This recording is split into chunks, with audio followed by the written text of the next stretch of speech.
За бүгдэнд өглөөний мэнд хүргэе. Өнөөдөр бид энд бол улс төргүй эдийн засаг гэдэг юм хэрэгж. Өнөөдрийн бидний амьдралд бол юу хамгийн их нөлөөлж байгааг нь улс төр нөлөөлж. Ялангуяа эдийн засгийн утгаараа өнөөдрийн Монгол гарч байгаа ихэнх шийдвэрүүд нь бол яг вэхээр эдийн засгийн биш улс төрийн шийдвэрүүд болчиход байгаа учраас бол Монголд бол өнөөдөр эдийн засгийн асуудлууд бол бий болцсон гэж ойлгож байна. Би та нарт нэг хоёр айлыг харьцуулж үзээсэй гэж бодож байна. Нэг нь бол 3 хүүхэдтэй.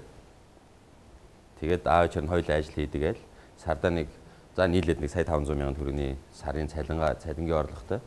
Тэгээд энэ орлогоо бол хүүхдүүдийнхаа төлөө хөрөнгө оруулалт хэрхэн хийх вэ? Мэдээж хэрэг хүүхдүүд нь бол өсч том болж өсч том болохын ирээр бол зардал нэмэгдэж байгаа. Энэ зардлыг бол энэ айл яаж авч явах вэ гэдэг бол орлогоос нь хамаарч байгаа тийм. Өөрөөр хэлэх юм бол юу гэж хэлэх гэж байна вэ гэхээр энэ айл бол маш хариуцлагатай байхаас өөр аргагүй болно. Сард орж ирж байгаа орлогынхоо тодорхой хэсгийг моргежийнхаа зээлэнд төлнө. Мэдээж байртай байх хэрэгтэй. Хоёрдугаарт нь тодорхой хэсгийг хүнснийхаа зардалд зарцуулна. Мэдээж хувц сунар гэдэг бусад зардлууд байж байгаа. Цаана нь бол ийм айл бол яадаг вэ гэхээр хуримтлал үүсгдэг. Бага хэмжээний ч гэсэн хуримтлал үүсгдэг. Энэ хуримтлал нь бол явандаа бол яг гэхээр өсч том болж байгаа хэрэгцээг нь бол нөхөж явах хэрэгтэй. Тий хүүхдүүдийнх нь ирээдүйд хөрөнгө оруулалт хийгдэх хуримтлалыг бол айл бол заавал хийж явж идэг. Тэгвэл дахиад нэг яг адилхан айлыг авч үзэл дээ.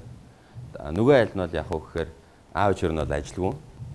Бас адилхан 3 хүүхэдтэй.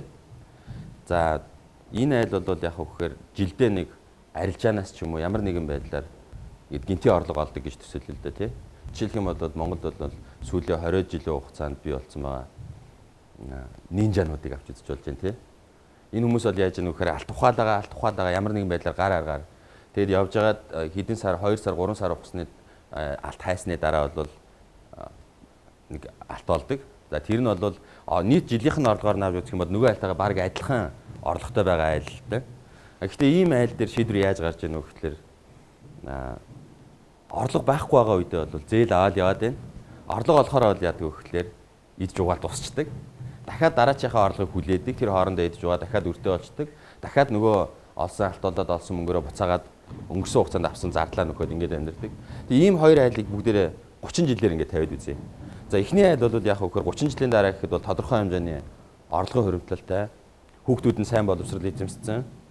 За тэгээд энэ айл бол цаашаагаа бол яг хөөр хуримтлалаа ингээд доктортой хийгээд явж чадж байгаа бол хөдөлмөрийн орлогоос нь магадгүй тэр хуримтлалаас олж байгаа арилжааны банкнд хадгалуулсан хадгаламжийн хүүгээс олж байгаа орлого нь бол хөдөлмөрийн орлогоос нь даваа явж байна. Нөгөө айл нь бол яг хөөр хүүхдүүд нь боловсрол эзэмшээгүй 10 жилийн дараа ч хിവэрэ 20 жилийн дараа ч хിവэрэ 30 жилийн дараа ч хിവэрэ байна. Тэгэхээр манай эдийн засгийг бол юу гэж хэлж яах вэ гэхээр эдийн засагт орж ирж байгаа орлого нь бол саяны яг тэр алт ухдаг хүмүүстэй бараг адилхан. Мэдээж хэрэг яг жил болгон ухаж байгаа алтны хэмжээ нь бол харьцангуй тогтвортой. Дэснийх нь олборлж байгаа дэснийх нь хэмжээ бол харьцангуй тогтвортой. Нүүрснийх нь хэмжээ харьцангуй тогтвортой. Гэхдээ бол яадаг вэ гэвэл үнэн байнга хэлбэлцэж байгаа учраас орлого нь гинтийн болж эхэлж байна тий. Тэр гинтийн орлоготой орлого бол хүнийг бол ямар сэтгэлгээнд хөтэлдэг вэ гэвэл доктортой төлөвлөх боломж олгодоггүй. Ирээдүгөө доктортой төлөвлөх чадамжгүй байдаг учраас бол гинтийн шийдвэрүүд амгаалдаг. Гинтийн шийдвэрүүд нь ихэнх сэтгэл хөдлөлтөй холбоотой болж таардаг. Тэгээд тэр нь бол доктортой ирээдүг бий болох боломжийг бүрдүүлдэггүй учраас бол алт ухдаг айлын амьдрал бол өөдлөхгүй, сайжрахгүй, дивжихгүй. Бага ч гэсэндээ орлогон доктортой айл бол амьдрал нь өөдлөөд, дивжээд, амьдралаа төлөвлөөд явах болцоо бүрддэг гэдгийг бол энэ танилцуулга хийхээс өмнө бол яриа гэж бодсон. За энэ танилцуулгын хамгийн ихэнд нь бол бид нар зүгээр бизнесийн орчин гэж юу юм бэ гэдгийг авч үзэл. Одоо энэ бизнес хийдэг бас нэлээд хүмүүс бас ирдсэн байж байна. Жишээлбэл загас бол аквариум дотор байгаа загасны орчин бол амьдрах орчин бол тэр аквариумны усны температур, тэр аквариумд байгаа тэр усны найрлага болж байгаа шүү дээ, тийм. Одоо бид нар аквариум дотор байгаа загасыг усын шууд ингээд сольчих юм бол ихэнх нь үхчин. Яагаад гэвэл орчин өөрчлөгдөж байгаа учраас бол тэнд бол тэр загас амьдрах орчингүй болчихж байгаа. Яг адилхан бизнес бол яг ижлэхийн юм орчныг шаардж байдаг. Тэгэхээр энэ орчинд нь бол бид нар юуг авч үзэж байгаа нөгөө нэгдүгээрт нь мэдээж татварын бодлогыг авч үзэж байна тий. За хоёрдугаарт нь хүн суртал байна, эрх зүйн орчны доктортой байдал байна, авилгал байна тий. Дээрээс нь бол хүүгийн түвшин. Яагаад бизнесийн орчинд хүүгийн түвшин маш чухал хүчин зүйлсийн нэг вэ гэвэл жишээлбэл Хятад бизнес хийж байгаа компани, Монгол бизнес хийж байгаа компани хоёулаа зээл авахдаа ялгаатай хүүтэй байгаа бол тэр бол хөрөнгө оруулалтын зардал учраас бол Хятад амьдарч байгаа бизнес Монголд амьдрах боломжгүй болчихж байгаа. Өнөөдөр бид нар өнөөдрийг хүртэл бид нар төмсийг импортоор авдгийн цааш шалтгаан нь бол бусад ингээд бизнесийн бусад орчнуудын харьцангуй доктортой төсөөтэй байна гэдээ үзсэн ч гэсэн хүүгийн түвшингээр навж үзэх юм бол биднэрт өрсөлдөх ямар ч боломж байхгүй байгаа. Тэгэхээр дэлхий дээр ер нь хүүгийн түвшин ямар байд юм бэ гэдгийг бүгдээрээ харъя. Жишээлх юм бол энэ хоёр эдийн засаг бол маш сайн эдийн засаг, өсөлттэй, өөртөө тулгарсан хямралыг, эдийн засгийн хүндрэл бэрхшээлийг бол өөрсдөө даваад гараа авчдаг эдийн засаг. Америкийн нэгдсэн улсад бол энэ гэхдээ бодит хүү ярьж байгаа шүү тийм. Тухайн жилийн инфляцийн хасцсан хүү гэсэн үг шүү дээ. Тэгэхээр бодит хүүгийг авч үзэх юм бол 2.2%, 2.3% орчим байж байна. 2015 оны тоог харуулж байна. Солонгост бол жишээлх юм бол 2%, жилийн 2% хүүтэй бизнес хийж байна. За одоо бүгдээрээ дахиад төсөөлөд үзье л да. Солонгосын компани, Монголын компани яагаад биднэрт солонгосын бүтээгдэхүүнүүд Монголын зах зээл дээр амжилттай өрсөлдөд байна вэ? Монголчууд бид нар өөрсдөө яг дэрэгдээсээ түүхийдээ аваад үйлдвэрлээд дэлгүүрийн дангуун дээр тавьж байгаа нэг гурилан бүтээгдэхүүн, Солонгосоос импортлж орж ирсэн гурилан бүтээгдэхүүн хоёр Монголын дэлгүүрийн дангуун дээр зэрэгцээд байж байгаа мөртлөө Монгол бүтээгдэхүүн зарагдахгүй байгаа юм. Тэнд Монголын бүтээгдэхүүн үйлдвэрлэлийн өртөгтэй өрсөлдөж чадж байгаагийн цаад шалтгаан нь тэр холоос тээвэр ирж байгаа мөртлөө маш бага хүүгийн түвшинд ажиллаж байгаа учраас бол бизнесүүд нь өрсөлдөх чадвартай байгаа цаадал. Хамгийн наад зах нь энэ бол хүүгийн түвшин гэдэг бол бизнесийн хөрөнгө оруулалтын зардал явж байгаа шүү дээ цаадалтай тийм. Тэр үйлдвэрлэлийн үйл ажиллагааг хөргөжөхөд хамгийн чухал хүчин зүйлсүүдийн нэг. Хоёр хөшөө аваад үзье тийм. Хятад бол нэг 5 орчим. За Оросд бол одоо энэ бол олон улсын янз бүрийн санкцууд тавьсан байхад одоо 2015 оны хүүгийн дундаж бол 746 байсан байна. Дараагийн хоёр орныг авч үзье. Сүрг утгатай хүүгийн түвшинд. Энэ бол яаж яаг вэ? Эдийн засгийн цааталтаа бол хүн аманд буурч байгаатай холбоотой хөрөнгө оруулалт үнэгүй болцсон орнууд бас харагдаж байгаа байхгүй. Тэгэхээр бид нар ийм зах зээл дээр үйлдвэрлэгдэж байгаа бүтээгдэхүүнүүдтэй өөрсдийнхөө хүүгийн түвшинг харьцуулж харах юм бол манай хүүгийн түвшин бол 17.4 2015 онд. Одоо зүгээр л бүгдээрээ аюу хялбархан тооцоод хийгээд үзье л дээ. Монголд бизнес хийхин тулд хамгийн багадаа 20% ашигтай байж л бизнесийн жилийн бодиттойгоор. Тэгэхээр бид нар яагаад ч бид нар төмс тариад хятадын төмстэй дүрсэлж чадахгүй хэдий бидний цааталт одоо их оромж үзэл байгаад бид нар Монголд үйлдвэрлэсэн Монгол хөрсөн дээр ургасан төмсийг хөдөлж авна гэж байгаа боловч цааталт нь бол ийм зардлын зөрүү байгаа учраас бол Монголд бол бизнес бол босч ирэх бараг боломжгүй. Тэгэхээр одоо эндээс эхлээд бол бид нар энэ 17.4% хүүгийн түвшин бол хаанаас гарч ирж байгааг нь улс төрчдийн үйлдвэрлэсэн хүүгийн түвшин гэж шууд хэлж байгаа. Яагаад тэгж байгааг нь биднэрт бол энэ хүүгийн түвшин 4% байх боломж байсан өнгөрсөн хугацаанд. Өнөөдөр Монголд бодиттойгоор зээлийн хүү жилдээ 4% байх боломж бол байсан. Одоо тэгэхээр энэ бид нар 10 жилийн дараа магадгүй 4% болгочих бололцоо байна биднэрт.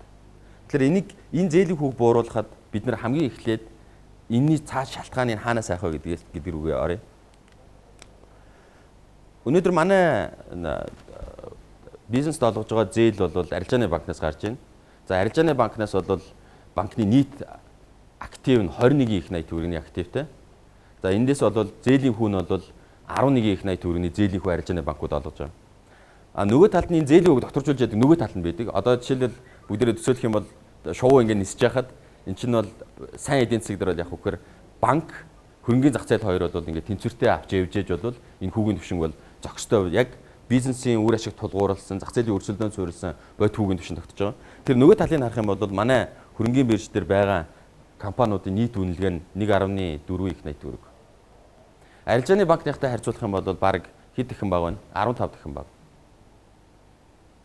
2015 онд хийсэн нийт арилжаа 546 тэрбум төгрөгийн арилцаа хийсний 510 тэрбумаар засгийн газрын үндэсээ судалж авсан. Жилийн нийт эргэлтэнд хувьцаанд эргэлдэж байгаа мөнгө нь ерөөсө 30 тэрбум төгрөг л байгаа манай хөрөнгөний зах зээл дээр. Тэгэхээр энэ 30 тэрбум төгрөгийг бол бид нар юутай харьцуулж харах вэ гэвэл арилжааны банкуудын 2015 онд гаргасан зээл өгсөн байгаа нийт 11 их 80 төгрөгийн зээлтэй харьцуулж харах хэрэгтэй байна. Тэгэхээр бидний нөгөө нэг далавчны нэг тал маань бол ямар хүүгийн юм болцсон байгаа вэ гэдэг нь бол эндээс шууд харагдаж байгаа. Тэгэхээр бид нар энэ хүүгийн түвшин бол энэ арилжааны банкнаас л болоод байна. Энэ дээр яагаад гэвэл ямар ч мөнгө байхгүй байхгүй. Одоо та нар зүгээр төсөөлөд үзтээ 500 нийт одоо жилийн хийгдэж байгаа арилжааны нийтдээ 546 их 80 тэрбум төгрөг байхад 510 тэрбумын засгийн газрын бонд авах зарцуулж штэ тий. 30 тэрбум төгрөг бол бизнесийн хувьцаа руу шилжиж байгаа байхгүй арилжаагаараа штэ гэхдээ.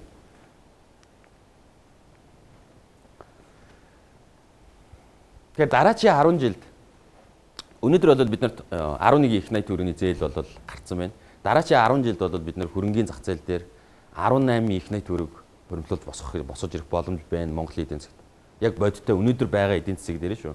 Мэдээж эдийн засаг бол өсөж байгаа. Гэтэ бид нар өнгөрсөн хугацаанд ямар мөнгийг бас хуримтлуулах боломж байсныг алдсан. Тэр боломжоо бид нар ашиглах юм бол Монголын хөрөнгөний зах зээл дээр бид нар 18.6 их найт төгрөгийг босож ирэх боломж байна. Бий болох боломж энэ хөрөнгөний зах зээл дээр. Тэгэхээр бид бүгдээрээ дахиад хөрөнгөний зах зээл гэж юу юм бэ гэдэг асуултанд хариулах хэрэгтэй байна. Хөрөнгөний зах зээл гэдэг бол бизнес хийх гэж байгаа бизнесийн тодорхой төслүүдийг аваачаад хөрөнгөний зах зээл дээр гаргаад хүмүүст танилцуулаад энэ бизнес бол жилийн тэдэн хувийн ашигтай бизнес байгаа мэйшгүй хөрөнгө оруулалтаа хийгээч игээд хөрөнгөний аваад тэгээ бизнесээ явуулж байгаа. Тэрнийхэн цааталтууд бол бидний нөгөө нэг хүсэж яадаг эдийн засгийн өсөлт ажил эрхлэлт нэмэгдэж байгаа цааталтай. А нөгөө талд нь бол яг хөөхөр тэр хөрөнгө оруулж байгаа талд нь дахиад өгөөж өгж байгаа тийм. Бизнесийн ашигаас хуваалцж байгаа. Зүгээр л бид нар энэ тооцоол хийхдээ бол жилийн өгөөж нь 5% л гэж тааш хөрөнгөний зах зээл дээр. Яагаад ингэж яах вэ гэхээр хөрөнгөний зах зээл арилжааны банк хоёрын хооронд бол асар том ялгаа байгааг нэг нь бол арилжааны банкнаас гарч байгаа зээл гэдэг чинь бол цааталтаа хадгаламжийн хүү авч явж байгаа зээл мөнгө байхгүй юу? Тэгэхээр хадгаламжийн хүү хэд вэ? Тэрэн дээр арилжааны банкны ашиг нэмэгдээд нийлээд зээлийн хүү болж гарч байна тийм. Тэгэхээр нөгөө талд нь бол хадгаламжийн хүүний суургүй мөнгө байхгүй хөрөнгөний зах зээл дээр чинь. Тэн дээр бол хөрөнгө оруулагчид ашигтай бол хөрөнгө оруулаад явхад бол хөрөнгө оруулалт хийх шинэ орчин бүрдэж байна. Бизнесийн байгууллагуудын нүдээр харах юм бол жишээлх юм бол манайд бол яг гэр бүлийн бизнесүүд нэлээд давмгаалж байна л да. Олон нийтэд нээлттэй компаниуд цөөхөн байна. Гэхдээ бол хөрөнгөний зах зээл дээр их хэмжээний хөрөнгөний хөрөнгөлөлт бий болцсон. Хөрөнгө оруулалт босох боломж байх юм бол энэ компаниуд дотоод засаглалаа шинжилээд хөрөнгөний зах зээл дээр орж ирэхэд бэлэн хэдэн зуун компаниуд бол байгаа. А энэ компаниудын ихэнх нь бол арилжааны банкнаас зээл аваа явж байгаа. Хөрөнгөний зах зээл дээр бий болгож болох 3 тусдаа сангийн талаар өнөөдөр ярих гэж байна. Нэгдүгээрт нь бол нийгмийн даатгалын сан, хоёрдугаарт нь хуримтлалын сан, гуравдугаарт нь ашигын бус сан гэсэн 3 сангийн хөрөнгийг яаж хуримтлал бий гаргаж ирж болох вэ гэдэг гаргалгааг нь бол энд ярих гэж байгаа. Тэгээ хамгийн ихэнд нь бол нийгмийн даатгалын санд бол эх 10 жилийн хугацаанд 7.4 их найт төгрөг хуримтлуулах боломж байгаа. А хөрөнгөний хуримтлалын санд бол 11.1 тэрбум 1 их найт төгрөг хуримтлуулах боломж байгаа. Мэдээж ашигын бус сан бол харьцангуй бага. Гэхдээ энэний нийгэмд гүйцэтгэж байгаа үүрэг нь маш чухал учраас бол энд оролцоод ирсэн байна. Бид нар эх 10 жилийн хугацаанд ашигын бус сангуудад нэг 80 гаруй тэрбум төгрөгийн ашиг хуримтлал бий болох боломж байгаа. За өнөөдөр манай улсын төсөв Монгол улсын нэгдсэн төсвийн алдагдал харагдаж байна. 2005, 6, 7 онд бол уулуурхан бүтээгдэхүүний үн өссөн тийм. А тэгээд манайх бол яасан бэ гэвэл төсвийн зардлаа олж ирж байгаа. Төсөв гэдэг чинь нэг талдаа нэг юм сан байгаа шүү дээ тийм. Энэ талаас нь мөнгө орж ирээ нөгөө тийш нэгээ гаргаад зарцуулж байгаа сан байгаа. Тэрний орж ирж байгаагаас нь бид нар бол сүүлийн жилүүдэд бол байнга илүүдэлтэй явсан. Одоо 2015 онд бол жишээлх юм бол төсвийн алдагдал нь 1.1 их найт төгрөг, 1.2 их найт төгрөгийн алдагдaltaй гарсан.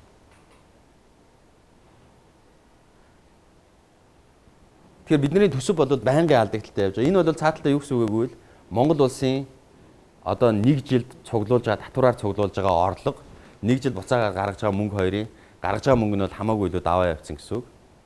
Тэгэхээр бид нар бол яаж байгаа вэ гэхээр ер нь хариуцлагагүй хүмүүс зардлаа өөрийнхөө хүнжлийнхөө өөрөөр хүлээж ээж амьдрч чаддаггүй хүмүүс гэдэг нь бол харагдаж байгаа. За одоо зүгээр бүгдээрээ энэ төсвийг бид нар төсвийн талаар манай өнгөрсөн 10 жилийн хугацааны төсвийн талаар юу яригддаг вэ гэвэл эдийн засгчдын дунд нэг юм яригддаг л да. Ер нь бол цааталтаа ингээд эдийн засаг бол хэлбэлцэж байгаа мөчлөг вэ? Эдийн засагт бол мөчлөг байдаг. За тэгэхээр бол эдийн засгийн энэ мөчлөгийг бол бид нар эдийн засаг руугаа шууд ингээд шок болгож оруулж ирэхгүй байхын тулд яг үхээр тодорхой хэмжээний хуримтлал хийж байгаа. За жишээлбэл өсөж байгаа үед нь бол бага хэмжээний мөнгийг бол ингээд нэг сан руу мөнгөний хийгээд байна те. За тэнгуут нь буураад энэ талдаа мөнгө дутагдана шүү дээ тий. Тэгэхээр нөгөөх нь ингээ буцаагаад зарцуулаад ээ. Тэгээд ингээ яваад байхад бол манай улсын төсөв бол яг хөөхлөөр энэ улаан шугам шиг ингээ яваад байж болно гэж ярьдаг. Энийг бол одоо юу гэдэг энэ асуудлыг шийдэхийн тулд Монгол улсад бол төсвийн доктортой байдлын сан гэдэг сан байгуулагдсан. Эрх зүйн орчинд бүрдсэн. Гэхдээ бол өнөөдөр бол ямар байв юм ба. Манай улсын төсөв бол дотоодын тэтгэврийнхаа 34%-тай тэнцээ явьсан. Саяны улаан бол энэ илүүдэл явж байгаа. Орлоосоо бүр даваа явьсан зардлууд хийгээ явьсан ба. Хэрвээ бид нар энийг зүгээр 30% дээр бариад үзэл. Өмнө бид нар 30% төсөвтэй яваад ирсэн. Манай эдийн засаг бүр жижигхэн байхад өнөөдрийн байгаасаа бараг 3-4 дахин жижигхэн байхад 30% төсөвтэй дотоодын тэтгэврийнхаа 30%-тай тэнцэх хэмжээний төсөвтэй байгаа л. Тэгэхээр энэ 30% төсөвтэй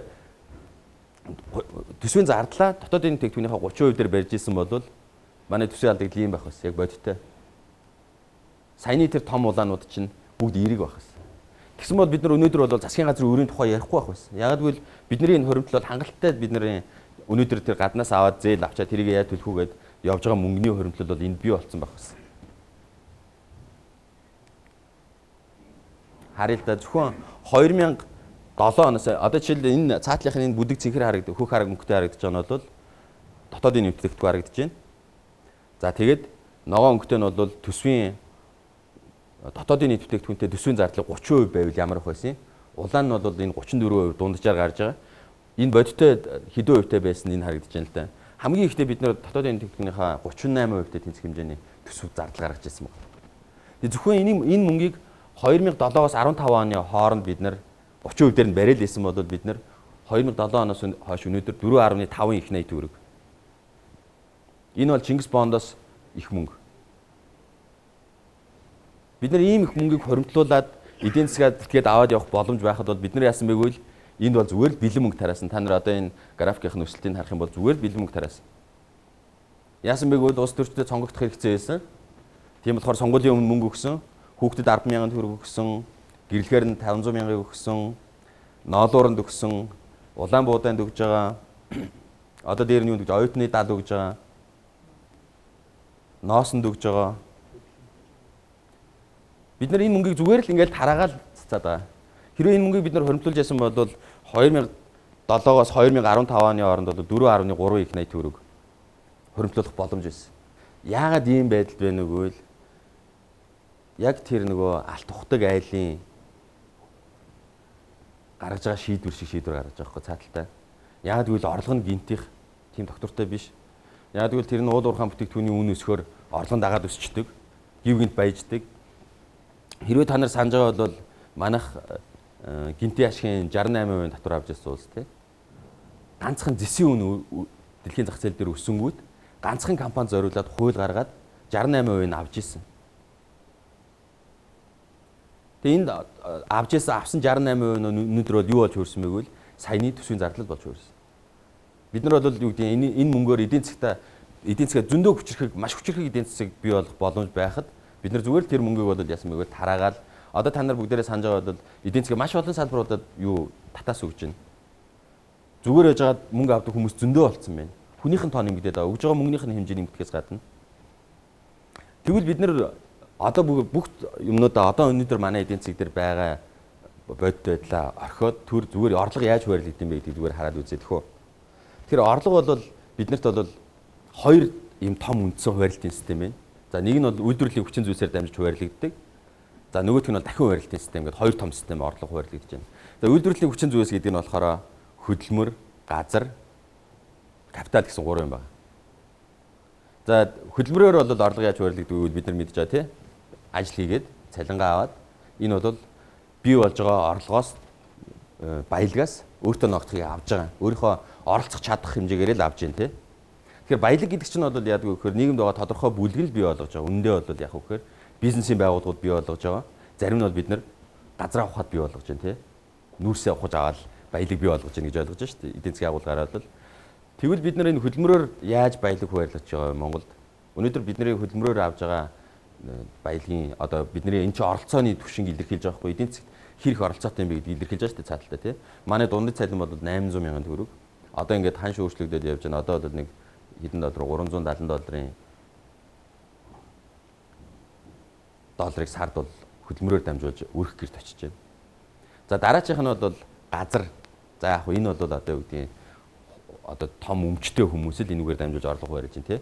Түрээслэх замаар орлого олж байна. Энэ бол өмнө нь бол энэ газрыг бол газар өмчлөлтөй хуулиар зохицуулаад ер нь бол энэ орлогын хуваарлт бол дахиж шийдэхэргүй юм хэмжээнд ирсэн ба. Маш зөөхөн хүмүүс үнэтэй капиталууд эзэмшиж байгаа. За тэрний дараачийн орлого хуваарлагддаг систем нь бол цуглуулсан хөрөнгөөрөөсөө хөрөнгө бий болгодог боломж байгаа. Тэр нь бол хоёр үндсэн хэлбэр байна. Нэг нь бол бизнесийн үйл ажиллагаагаа явуулж байгаа компаниудад хөрөнгө оруулалт хэлбэрээр хувьцааг нь худалдаж авч хийгээд тэр компани жил болгоны ногдол ашгийг өрх гэрлөө хуваарлдаг систем байна тий. Нөгөөх нь болохоор яг үхээр нэг байшингийн нэг тодорхой хэсгийг худалдаж аваад түрээслүүлээд тэгээд түрээсээрээ юу яадаг систем байна. Ашиг авдаг систем байна тий. За гурав дахь нь бол яг үхээр арилжааны банкнд мөнгө хадгалуулад тэндээс хүүгийн орлого авч байгаа систем байна. Тэгэхээр энэ бол ерөөсөө л орлого хуваарлагддаг үндсэн гол систем эдийн засаг дээр байж байгаа. Тэгээ бид нар одоо бүгдээрээ харъя. Манай цалингийн зардал одоо жишээлбэл дотоодын тэтгэврийн хэдэн хувьтай тэнцтэй. Жишээл манай дундад цалин эдийн засгийн одоо эдийн засгийнхаа нийт боломжтой харьцуулах юм бол ямар түвшинд байгаа юм бэ гэдгийг бид нар бодож үзэх хэрэгтэй. Хоёрдугаарт нь бол энэ гурав дахь одоо энэ капиталын орлого. За бид нар энэ газрын талаар бол нэг яриад хэрэггүй. Олон хүнд хүртээмжтэй юм нэгд биш болцсон одоо бол тий. Энэ капиталын орлогын хувьд аваад үзэл дээ. Манай арилжааны банкнд хадгалаад байгаа нийт хадгаламжийн чинь 90% нийт хадгаламжийн эзэмшигч яхан 5% эзэмшиж байгаа. Тэгэхээр энэ бол тэнцвэргүй байрлалууд бий болж байна тий. Тэгэхээр орлого хэрвээ хуваарлагдахгүй энэний цааталт бол бид нар бол маш чухал зүйлийг ярих хэрэгтэй. Энэ бол ер нь бол энэ нийгэм тогтвортой цаашаага өсч хөгжих боломж байгаа юу гэдэг асуултанд хариулах хэрэгтэй болж байна. Өөрөөр хэлэх юм бол юу гэж хэлж яаг вэ? Нэг хэсэг нь бол өндөр орлого олоод яваад байна. Нөгөө хэсгийнх нь орлого өсөхгүй байх юм бол өндөр орлоготой хүн орлого нь өсөхгүй байгаа хүмүүсийн хоёрын хооронд орлогын зөрүү улам ихсээд явна. Ихсээд явахынхаа тусам бол яах вэ гэхээр нийгэмд бол бие нэг үзэн ядах хандлага давмгаалж эхэлдэг. Энэ бол урт хугацааны тогтворгүй байдлын хамгийн гол суурь шалтгаан. Тэгэхээр бид нар бол яах ёстой вэ гэвэл орлого хуваарлтыг ойртуулах ёстой. Ямар ч байсан гэсэн ойртуулах ёстой. А гэхдээ бид нар дээд талаас нь одоо ихэнхдээ бол бид нар дээд талаас нь татчих гээд нэг хувьсгалж санаачлууд гараа гудамжаар яваад идэг штэ жагсаал барайл тий. Одоо жишээлбэл баячуудыг тгий ингээ. Энэ бол юу хийж яаг вэ? Тэр үзэн ядалт дээр суурилсан орлогыг дахин хуваарлах гэсэн механизм байна. За тэгвэл дахин хуваарлтын систем гэж өөр систем байна. Төрийн оролцоотой системүүд байна. За энд бол дахин хуваарлтын системээр хоёр том систем ярьж байна. За нэг нь бол засгийн газрын зардал. За энэний цааталт бол татварыг нэмэгдүүлж байгаа. Татварыг цуглуулад илүү орлого олж байгаагаас нь татварыг аваад илүү хүртээмжтэй хэлбэр рүү хуваарлж байна гэж бодож байна. Энэний цааталт нь бидний өнөөдөр ярилж байгаа үнгүй эрүүл мэндийн үйлчилгээ, үнгүй ерөнхий боловсролын сургуулийн үйлчилгээ, дид бүтц. Бид нар яагаад ч юм замаар үнгүй яваад байгаагийн цааталт чинь бол ямар нэгэн байдлаар бол биднэрт бол орлого хуваарлагдаж байгаа гэж ойлгох хэрэгтэй. Яагаад гэвэл татвар төлөгчдийн мөнгийг цуглуулад зам барьж байгаа учраас бол орлого хуваарлагдаж байна гэж бодож. Дараагийн систем нь бол нийгмийн даатгалын сан. Нийгмийн даатгалын сангаар дамжуулаад орлогыг дахиад хуваарлж байгаа. Тэгэхээр энэ системүүдийг бид нар өнөөдөр өөрсдийнхөө эдийн засаг дээр бий болгож чадахгүй бол цаашаа бол яах вэ гэхээр баян ядуугийн хэмжээ улам л нэмэгдээл байна. А энэ нь бол энэ бид нар нэг улс төрийн өрөө нэг юм ойлголт яригдэл да. Чинээлэг дундаж давхаргыг бий болгоно. Гэтэ яаж? Жишээлбэл чинээлэг дундаж давхарга гэдэг юм чинь бол сонгуулийн 4 жилийн хугацаанд сонгуулийн өмнөх 1 сарын кампанит ажиллаар ярьснаар бол бий болох боломжгүй. Энэ бол энэ орлого хуваарлтын механизмуудыг бид нар эдийн засаг дээр бий болгож ижил бий бол. За буцаа нийгмийн даатгалын сан руу гаръя. Манай нийгмийн даатгалын сангийн зардал нь улаан өнгөтэй, орлого нь ногоон өнгөтэй, алдагдлын хэмжээ нь 2015.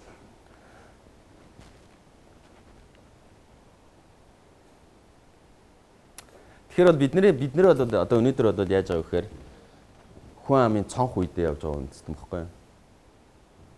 Нийт хүн ам дотроо хөдөлмөрийн насны хүн ам хамгийн өндөр байгаа улсаар.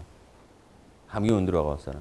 Тэгсэн мөртлөө бидний нийгмийн даатгалын сан бол алдагдaltaй болсон. Тухайн жилдээ алдагдaltaй болсон. 2015 онд 373 тэрбум төгрөгийн алдагдaltaй болсон байна. Энэ алдагдлын хэмжээ энэ жил 400 гаруй тэрбум төгрөг болно. Тэгээ цаашаа алдагдлын хэмжээ улам нэмэгдээд явна. Тэгээ шалтгаан энэний цаана байгаа цааш шалтгаан нь юу вэ гэхээр энэ бол өнөөдөр байгаа манай хүн амын суурга. Тэгэхээр энэ бол яасан бэ гэвэл нөгөө 90-ад оны үеийн төрөлт буурсан үе шүү дээ тий. Төрөлт буурсан үе харагдаж байна. Тэгээд буцаад төрөлт бол айжимт хийлж байна. Ерөнхийдөө бол суурга бол харьцангуй зөв бүтцтэй юм шиг харагдаж байна тий. А гэхдээ суурга бол 2040 он гэхэд ингэж өөрчлөгдөнө. Энд бол яаж байгааг вэ? Эмэгтэйчүүдийн дундаж наслт бол огцон нэмэгдэж байна. Ялангуяа эмэгтэйчүүдийн бүгд нэмэгдэж л байгаа л да. А нөгөө талдаа бол төрөлтийн түвшин бол өсөхгүй юм байна цаашаа. Одоо энийг бол бид нар суурга гэж хэлэхэд хэцүү болж эхэлж байна тий. Тэгэхээр энэний цааталт бол яах вэ гэхээр саяны нийгмийн даатгалын сангийн алдагдал бол улам их нэмэгдээд явна. Энэ хүн ам зүйн бүтц нь бол юу нөлөөлж байгаа гэхээр өнөөдөр манайд 10 хүн ажил хийж байхад 4 тэтгэвэр авах ногдож байна. 10 хүн ажил хийж байгаа 10 хүн тутамд 4 тэтгэвэр авах ногдож байна. Зөвхөн тэтгэврийн сангийн алдагдал нь дотоодын тэтгэврийнхаа 2%-тэй тэнцүү. Нийгмийн даатгалын сан чинь дотроо 5 сантай шүү дээ тийм. Зөвхөн тэтгэврийн даатгалынхаа санг аваад үзэхэд дотоодын тэтгэврийн 2% хүрсэн байна. Энэ бол дэлхийн банкны тооцоолж байгаагаар шүү тийм. Дэлхийн банкны тооцоолж байгаагаар 20 онд 3.35% ногдно. 2030 он гэхэд 4.2% алдагдлалт хүргэнэ. 7 хүн ногдно. Тэтгэвэр 10 хүн 7 хүн тэтгэвэр авч байгаа хүн ногдно. 40 он гэхэд 8 он огдно. 5% алдагдaltaй. Одоо өнөөдөр бидний амар том асуудал болж байгаа улсын төсвийн алдагдлал дотоодын тэтгэврийн 5%-тай байна гэдээ маш том асуудал болоод байгаа чинь зөвхөн тэтгэврийн нийгмийн даатгалын сан дотор байгаа нэг сангийнх нь алдагдал 40 он гэхэд бол дотоодын тэтгэврийнхаа 5%-тай тэнцэхээр хэмжээний алдагдал руу явж байгаа юм. А нөгөө талаас энэ нийгмийн даатгалын сангийн тэгвэл өнгөрсөн хугацаанд бидний хоригдлуулсан мөнгө хаачсан бэ? Одоо байгаа юу? Та нар юу гэж бодож байна? Би 10 жил нийгмийн даатгалын шилтгэл төлсөн. Миний мөнгө байгаа юу одоо?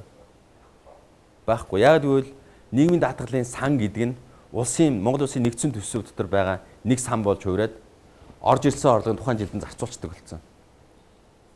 Тэгэхээр миний өнгөрсөн 10 жилд хоригдлуулсан тэтгэврийн мөнгө бол тэр санд байхгүй.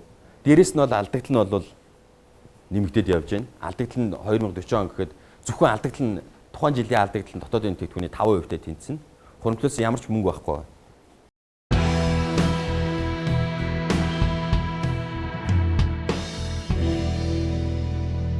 Одоо санаачлал гол санаачлагуудын нэг нь өнгөрсөн 2007 оноос 2015 оны хооронд бид нэр 4.3 их 80 төгрөгийг бол хоригдлуулах боломжтой болд ингээд цацаад хуваагаад идсэн. Яг тэр хэмжээгээр хоригдлуулад дотоодын нийт бүтээгдэхүүнийхээ 30%-тай тэнцэх төсвийн зардалтай байна гэдэг төсөөлөл л дээ тий. Тэгэхээр бид нар бол яах вэ гэхээр эх 5 жил болгон нийгмийн даатгалын сан руу 1 их 80 төгрөг хоригдлуулах боломж байгаа. Жил болгоно 1 их 80 төгрөгийн нийгмийн даатгалын сан руу. За ингээд 5 жил хоригдлуулад 5 жил би одоо жишээлбэл нийгмийн даатгалын сан руугаа төсвөө 30% хэтрүүлэхгүй нэ шүү дээ тий.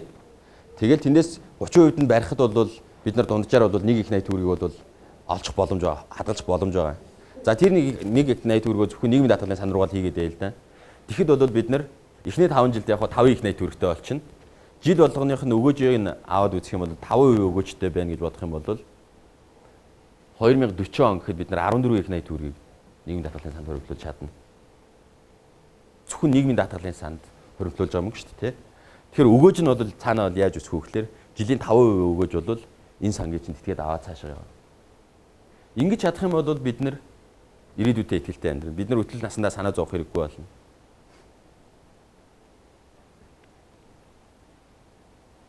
За дараагийн сангийн аваад үзье. Хоригдлын сан. Дахиад саяныхаа тооцоололоор явна шүү дээ тий. Дараагийн 5 жилд нь бид нар мэдээж эдийн засаг өсөж байгаа. Бид нар одоо төсөв ч гэсэндээ дагаад өснө. Эдийн засаг өсөж байхад бол төсөв дагаад өснө шүү дээ. Бид нар 30% дээр нь бариад байсан ч гэсэн төсөв нэмэгдээл байгаа. Хүн амынхаа өсөлтийг дагсан хөрөнгө оруулалт бол хийгдэл явна. А тэгэхэд дараагийн 5 жилд нь мэдээж эдийн засаг томорж байгаа гэж төсөөлөх юм бол бид нар жилд 1.5 их 80 төгрөгийг хоригдлын сандаа яа л да. Нийгмийн даатгалын сандаа 5 их 80-ыг хийчлээ тий. Дараагийн 5 жилд 1.5 их 80-ыг хоригдлын санд хоригдлуулъя. За тэгэх юм бол бид нар 2040 он гэхэд 22 их 80 төгрөгийг бол бид нар байгалийн баялагаас орж ирсэн хоригдл бий болгочих боломж байгаа. Гэтэ энэ бол бид нар яаж таамаглаж яах вэ гэвэл жишээлх юм бол 5 толгой төсөл бол одоо манай эдийн засагт бол бүрэн ингэж хэрэгжиж бүрэн хүчин чадлаараа ажиллаагүй байгаа нөхцөлд аваад тавьсан шүү дээ. Цаашгаа том төслүүд ажиллаад эхлэх юм бол энэ хоригдлын сан бүр огцон богино хугацаанд огцон өсөх боломжууд байгаа. Тэгэхээр бид нар энэ мөнгийг ямар ч байсан гэсэн зүгээр л төсвийн зарлал дотоодын нийт бүтээгдэхүүнийхээ 30%-аас хэтрүүлэхгүй байхад л бид нар бол ийм хэмжээний мөнгийг бол хуримтлуулад хөрөнгөний зах зээл дээр аваад түрээд ирнэ.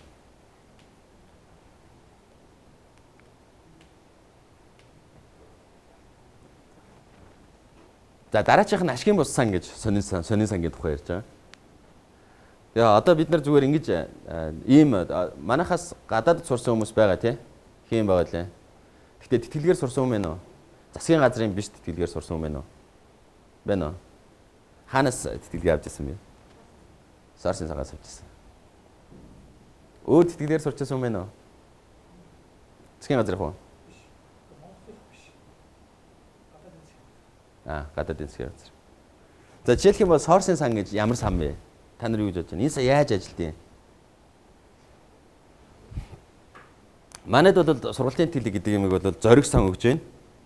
За голомт банк өгж байна. Тухайн жилийнхэн л өгдөг байх гэхдээ тий. Тухайн жилийнхэн ингээ сонгон шалгуулалт явуулаад за нэг 50% нь өгж байна уу? 50% нь 100% нь л өгж байгаа. Тухайн жилийн сургалтын төлбөрийн. Тэгэл одоо манай найз нарт бол маш олон хүмүүс бол гадагшаага сайн сургуулиудад сурсан байна. Гэтэ засгийн газрын тэтгэлгээр биш. Өөр сангуудаас тэтгэлгээ аваад сурсан байна. Тэгэхээр тэнд бол энэ мөнгө тэгвэл хаанаас гарч ирээд байгаа юм бэ гэдэг асуулт гарч ирнэ шүү дээ, тий. Тэгэхээр тэнд бол эндамент гэдэг өөр ойлголт байна. Биднэрт байдаггүй. Бид нар манайх ингээд одоо жижигхэн түүхээр л да 1997 онд манай төрийн өмс байгууллагын тухай хууль батлагдсан. За батлагдахтаа бол нийгэмд үйлчлдэг, гишүүдэд үйлчлдэг гэдэг хоёр төрийн өмс байгууллагыг эрх зүйн орчныг бүрдүүлээд тэгээд хоёулыг нэг орхицсан. За нийгэмд үйлчлдэг, гишүүдэд үйлчлдэг төрийн өмс байгууллага нь бол манай төрөөс их хамаарж байгаа. Яагаад гэвэл засаглалынхаа тодорхой эрхийг шилжүүлж эднэрт өөрсдөө засаглах боломж олохгүй байгаа учраас бол тэр байгууллага төгсөхгүй байгаа. Тэднийг орхичих бүгд энэ удаад. Эдийн засгийн асуудлыг ярьж байгаа болохоор нөгөө талын яриа. Ашигын бус үйл ажиллагаа гэж тэгвэл юу юм бэ гэдэг асуулт. Ашигын бус үйл ажиллагаа. Одоо жишээлбэл асрамжийн газар байна. Хүүхдүүдэд амьдрах оронд нөхцөлийг бий болгож өгч байна.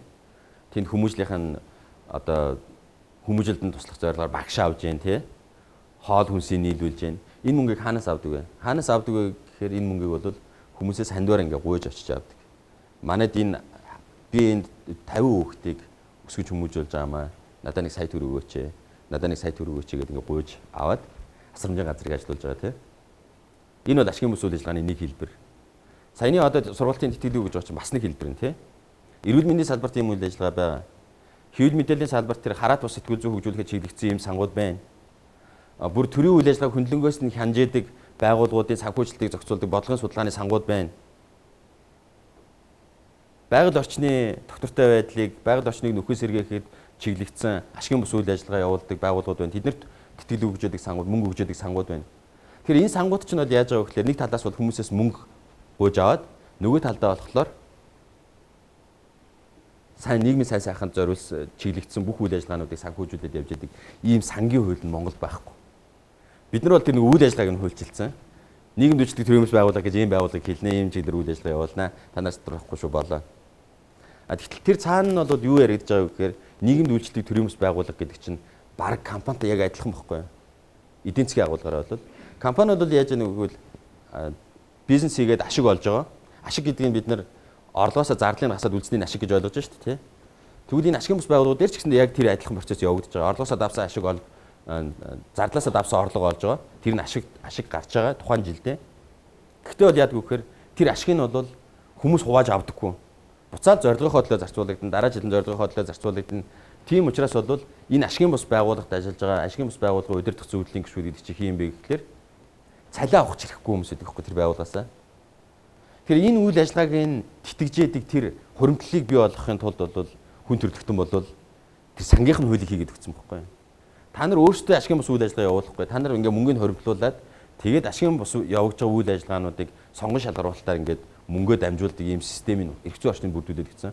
Бид нар тэр эрх зүйн орчин байхгүй байгаа учраас бол манайд ийм сангууд байхгүй байна. Тийм болохоор Монгол хүүхдүүд сургууль сурахын тулд эцэг эхээсээ мөнгө авч байгаа юм. Тийм болохоор Монгол хүүхдүүд сургууль сурах юм бол төрийн царай хардаг болж. Магадгүй танил талынхаа царайг хардаг болж. Хэрвээ бид нэр ашигын бус үйл ажиллагааны санг Монголд бий болгоод өгчих юм бол нийгэм туслая гэсэн зөндөө олон бизнесмэнүүд байгаа. Өөрийнхөө чадах чинээгээр тус хүргэчих гэсэн зөндөө олон бизнесмэнүүд байгаа. Дээр нь энэ дээр нэг энэ ашигын бус үйл ажиллагааны санг дэмжижээд нэг том зохицуулалт татварын эрх зүйн орчин. Энд бол хоёр талаас нь авч үзэж байгаа юм да. Нэгдүгээрт нь компани нийгмийн хариуцлагын тухай ойлголт байна. Нөгөө талд нь бол татварын хөнгөлөлтийн ойлголт. Тэгэхээр ихэнх улс орнууд бол яаж яах вэ гэхээр ийм ашигын бус сангуудад мөнгө хөрвүүлж байгаа компаниудад мөнгө хандуулж байгаа компаниудад бол тодорхой хэсгийн татвараас чөлөөлж өгч байна. Татвар ногдох орлогоос нь хасч өгч шүү дээ, тий. А нөгөө талд нь бол компаниуд бол нөгөө талдаа бол яах вэ гэхээр нийгмийн төлөө үйл ажиллагаа явуулж байгаа гэдгээрээ бол өөрсдийнхөө бас нэг төрийг бизнесийн үйл ажиллагааг сурчлах шинэ боломж олж идэг учраас энэ ашигын бус сангууд руу бол хөрөнгө хөрөмтлөл бий болоод тэр сангуудын хэмжээ өсөж байна. Одоо парламентод ийм хууль өргөн барьсан байна л да. Аж ахуйн нэгжийн орлогын албан татварын тухай хуульд өөрчлөлт оруулах хуулийн төсөл өргөн барьсан байна. Энэ хуулийн төсөлд яаж яах вэ гэж энэ хуулийн төсөлд 1.5 тэрбум төгрөгийн жилийн борлуулалтын орлоготой компаниудын татварын 1% л авъя гэж. Манайхаас бизнесийн хүмүүс хин юм бэ? За. Хэдэн хувийн татвар төлж байна да? Аж ахуйн нэгжийн орлогын албан татвар. Аж ахуйн нэгжийн орлогын албан татварын 1% л авъя гэж 1.5 тэрбум хүртэл борлуулалтын орлоготой компаниудыг. Тэгээ энэ хуулийн дээр нь бол 2-3 өргөн барьсан байгаа хуулийн төсөл дээр нь 2-3 алдаа байна л да. За нэгдүгээрт нь бол яаж яаг вэ? Энэ компаниудыг салбараар нь ялгуурлаж өгөх юм байна. Ялгуурлаад зарим салбарынх нь энэ хөнгөлөлтөнд хамрагдана, зарим салбарынх нь хамрагдахгүй юм байна. За эдийн засгийн үйл ажиллагааны салбараар нь ялгуурлаж байна. Хоёрдугаарт нь энд хөндөж байгаа нэг чухал асуудал бол үндэсний татварын системийг эвдэж байна. Манайх татварын тогтолцоогоо 3 шаттай болгож байна. Одоо бол 25 10 гэсэн 2 шатал байсан. Одоо дахиад 1 гэдэг шинэ тогтолцоо бий болгож өгч байна. Тэнгүүт 1% татварын төлөөр нь татварын байгууллага ажиллах уу? Би бол итгэхгүй байгаа байхгүй. Одоо жишээлх юм бол 100 сая төгрөгийн жилийн борлуулалтын орлоготой компани байлаа гэж төсөөлөл л да тий. Жилийн ашиг нь 20% гэж бодъё. Зээлийн хүүтийг уйлдаад. За 20% ашигтай ажиллачлаа. 20%-ийн 1% аавна гэж шүү дээ. Татвар хэдэн төгрөгийн дотор авах чандаас. Тэрний төлөө татварын байгууллага явах уу? Тэрний төлөө тэр байгууллагын хятлан бодох бүртгэл ажиллах уу? Энэ бол бид нар өөрсдөө татварын системийг эвдэж байгаа. Нөгөө талд нь бол компаниуд жижигэрнэ 1.5 тэрбумын борлуулалтын орлогоос хэтрүүлэхгүй болж эхэлнэ. Одоо зүгээр төсөөлөл дэ хуулийн төсөл дээр бол оруулж ирснээр хамааралтай аж ахуйн нэгжүүдийг бол орлого нь бол нэг татвар төлөгчөөр ноогдоод татвар ноогдох орлогыг тодорхойлно гэж байгаа байхгүй. Одоо би тантай хамтраад нэг компанитай 50% эзэмшдэг. Би энэ талдаа 100% эзэмшдэг нэг компанитай байлаа гэж бодъё тий. Гэхдээ таны компани дээр эзэмшиж байгаа 50%-аа бол би яатсан байгаагаар өөрийнхөө эзэмшиж байгаа компаниар дамжуулаад эзэмшиж байгаа гэж бодъё л да тий. Тэгээ таны компани тэрбум төгрөгийн орлоготой, миний энэ компани 800 сая төгрөгийн орлоготой. За ингээд татварын яаднаас асуух юм байл та. Уучлаарай энэ хоёр чинь хамааралтай аж ахуйн нэгжүүд байна. Тэгэхээр татвар ногдох орлогыг хамттан тодорхойлно гэж. Тэгэхээр 1.8 тэрбум төгрөгөөр надаас татвар авах гэдэг нь шүү дээ тий. Төгрөгийн ногдох татварыг авах гэдэг нь. Тэр энэ хүн зөвшөөрөхгүй шүү дээ. Яаж зөвшөөрөх юм бэ? Надаас болоод энэ хүн 10% татвар төлөх болчиход шүү дээ тий. 1% төлөх боломж байхад. Тэгэхээр бол надад юу гэж хэлэх вэ гэхээр чи наад компаниараа эзэмшихээ болоод хүнээрээ эзэмшээ гэж. Би хүнээрээ эзэмшэл болоо хувьцааг нь. Тэгэл энэ хоёр аж ахуйныг хоорондоо хамааралтай бишүүлчихэж байгаа. Татварын ерөнхий газрын тодорхойлж байгаагаар бол жилдээ 27-аас 30 тэрбум төгрөг бол татвараас чөлөөлөгдөж байгаа гэж. Маш олон аж ахуйн нэгжүүд чөлөөлөгдөж байгаа шүү дээ цааталт нь тий. Тэгэхээр бид нарт ямар боломж байгаа гэвэл татварын системийг эвдэхгүйгээр за төсөвт нөлөө үзүүлэхгүй юм байна тий. 30 тэрбум төгрөг нэг нөлөөтэй биш юм байна Монгол улсын төсөвт. 7 их 80 төгрөгийн 8 их 80 төгрөгийн төсөвт бол Монголд бол нэг 30 тэрбум төгрөгийн ач холбогдолтой биш юм байна. Тэгвэл бид нар ямар ч байсан гэсэн татварынхаа системийг эвдэхгүйгээр энэ мөнгөө тэр татвар төлөгч нар өөрсдөө аль санд хандуулахаа өөрсдөө шийдчихээ. Тэр татвараа төлгөөрөө төлчих 10% байгаа тий. Тэнгүү тэр авсан мөнгөө бид нар та нар аль санд төлөхөөгөө шийдчихээ. Бид нар тэр сан руу ч буцаага шилжүүлчихээ гэх юм бол бид нар иргэний нийгмийн салбартаа маш том суурь бий болох боломж байна. Энэ бол дахиад олдохгүй. Одоо энэ хуулийн төсөл бол энэ эх жилийн төсвийн хуультай зэрэгцээд бол улсын хурлаар хилцэгдэнэ.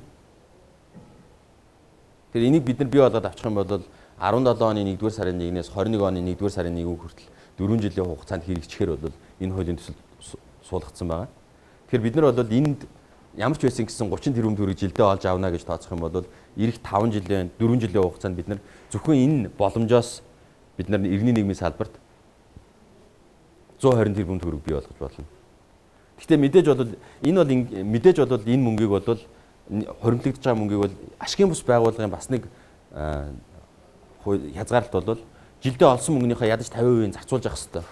Зорилгынхоо төлөө. Цаана хоримтлал үлдэж болно. Гэхдээ ядаж 50% зарцуулж явах хэрэгтэй. Тэр өсөлтөөр нь тооцох юм бол бид нар 2040 он гэхэд нэг 100 тэрбум төгрөгийн хоримтлал бий болох бололцоо байгаа. Ашигын бус сангаараа дамжуулаад. Тэгэхээр энэ бүх юунуудыг хоримтлалуудыг нийлүүлээд хөрөнгөний зах зээл дээр оруулаад ирэх юм бол бид нар нийт одоо дахиад нөгөө буцаад нөгөө юун дээр хүү яагаад өндөр байгаа вэ гэдэг чинь дээр тий. Арилжааны банкныхаа гаргаж байгаа зээлийн ядаж 30% тэнцэх хэмжээний хөрөнгөний зах зээлийг бий болгож байна. Гэхдээ тэр 30% нь бол доотлоо хадгаламжийн хүүгийн зардалгүй мөнгө. Тэгж чадах юм бол яах вэ гэхээр арилжааны банкуд бол хүүгээ буулгахаас өөр аргагүй байдалж байна.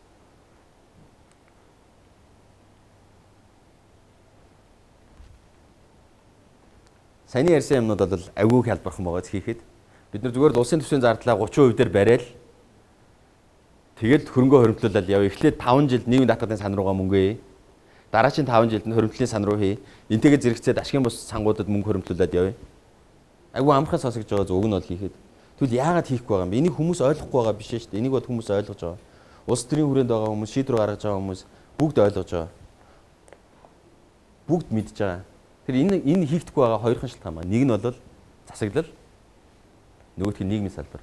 Манай улсын төсвийн цааталт нь бол нийгмийн салбар бол маш том Одоо зүгээр л нийт одоо засгийн газраас цалинжиж байгаа хүмүүсийн тоог нь аваад үзье л да тий. 70% нийгмийн үйлчлэгээний ажилтнууд шүү дээ. Эрүүл мэндийн салбарт ажиллаж байгаа эмчнэр, сувилагч нар, асрагч тэнд ажиллаж байгаа хүмүүс. Нөгөө талд нь боловсролын салбар. Тэгэхээр манай энэ хоёр салбар бол төсөвт чинь маш том ачаа авч өгч байгаа. Нөгөө нэг энэ асуудал шийдэгддэг юм бол засаглалын асуудал. Тэгэхээр бидний зүгээр л энэ асуудлуудын энэ хоёр асуудлыг шийдчих юм бол манай эдийн засаг бол улс төрийн эдийн засаг болно. Энэ бол эдийн засгийн шийдвэр гаргадаг хүмүүс энэ шийдвэрийг гаргаад энэ улс орн чинь бол мөнгөтэй хөрөнгөтэй болчихно. Энэ улс оронд бол одоо зүгээр саяны 3 сангийн талаар хэлээ л да.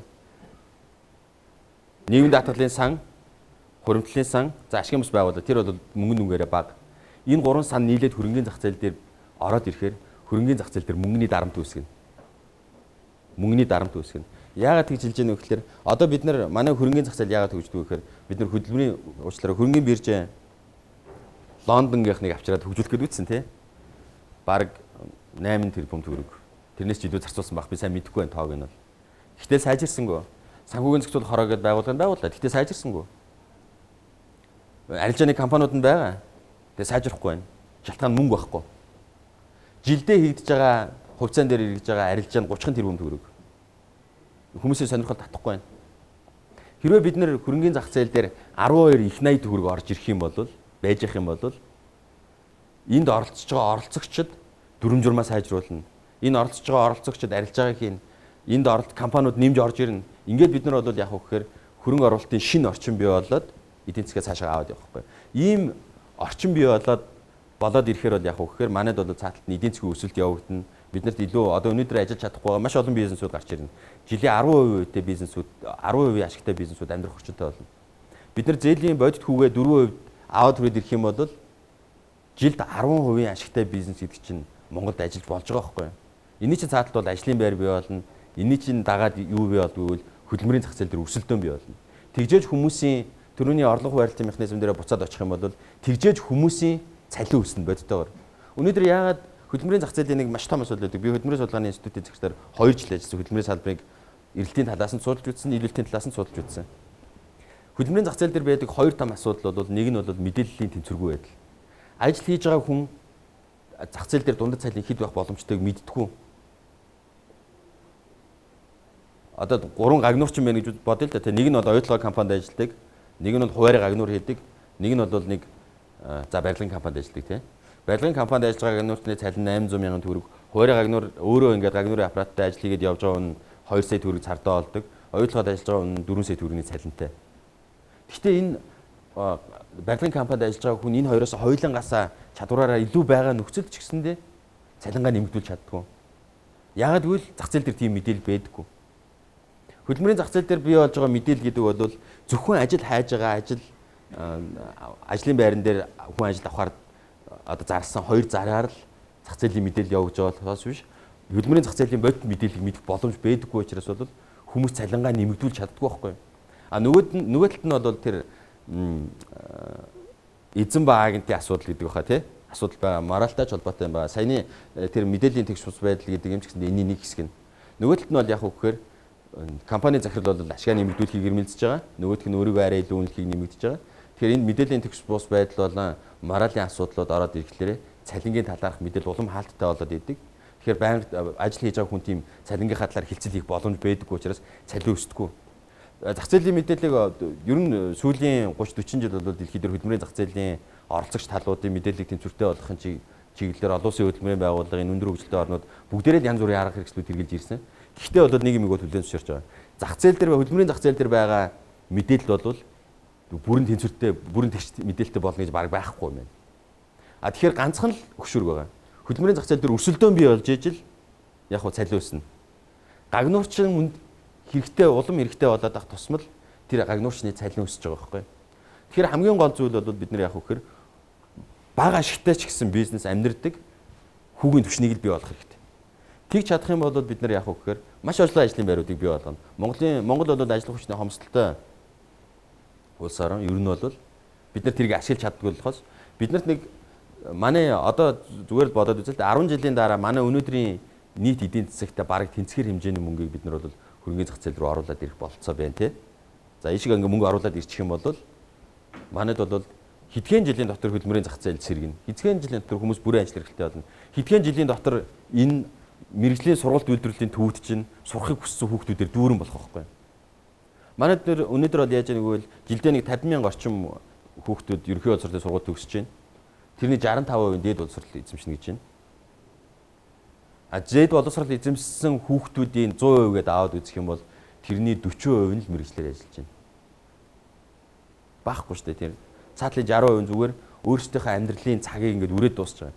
Энийг бол бид нар яаж чиглүүлэх вэ гэвэл хөдөлмөрийн зах зээл дээр өрсөлдөө үүсгэж ажил бий болно. Бид нарыг хөдөлмөрийн зах зээл дээр өрсөлдөө үүсгэхдээ бид нар бол жишээлбэл юуг хайдаг вэ гэвэл мөнгө хайгаад идэх тий. Гаднаас хин нэг нь туслана, гаднаас зээл аавна. Үгүй шүү дээ бид нар дотоод нөөц болцоогоо ашиглаад хуримтлал бий болгож чадах юм бол бид нар гаднаас хөрөнгө оруулалт шаардлагагүйгээр дотоодынхоо хөрөнгөний зах зээлийг идэвхжүүлж чадна.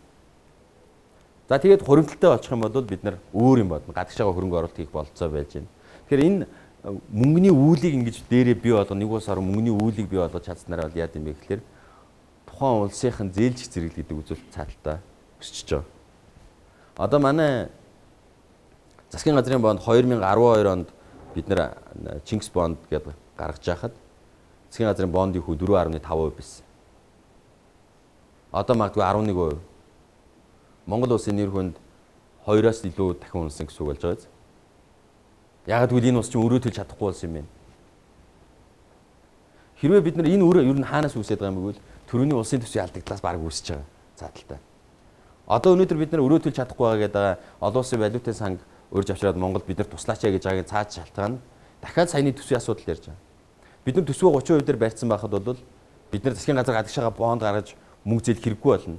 Харин ч Монголын гадаад нэр хүнд өсөөд Монголд Монголын зээлж зэрэглэл нэмэгдхийн яриар бол хөрөнгө оруулалтыг хямдраад жилийн 2-3% хүнтэй хөрөнгө оруулалт гаднаас татах боломжтой болно.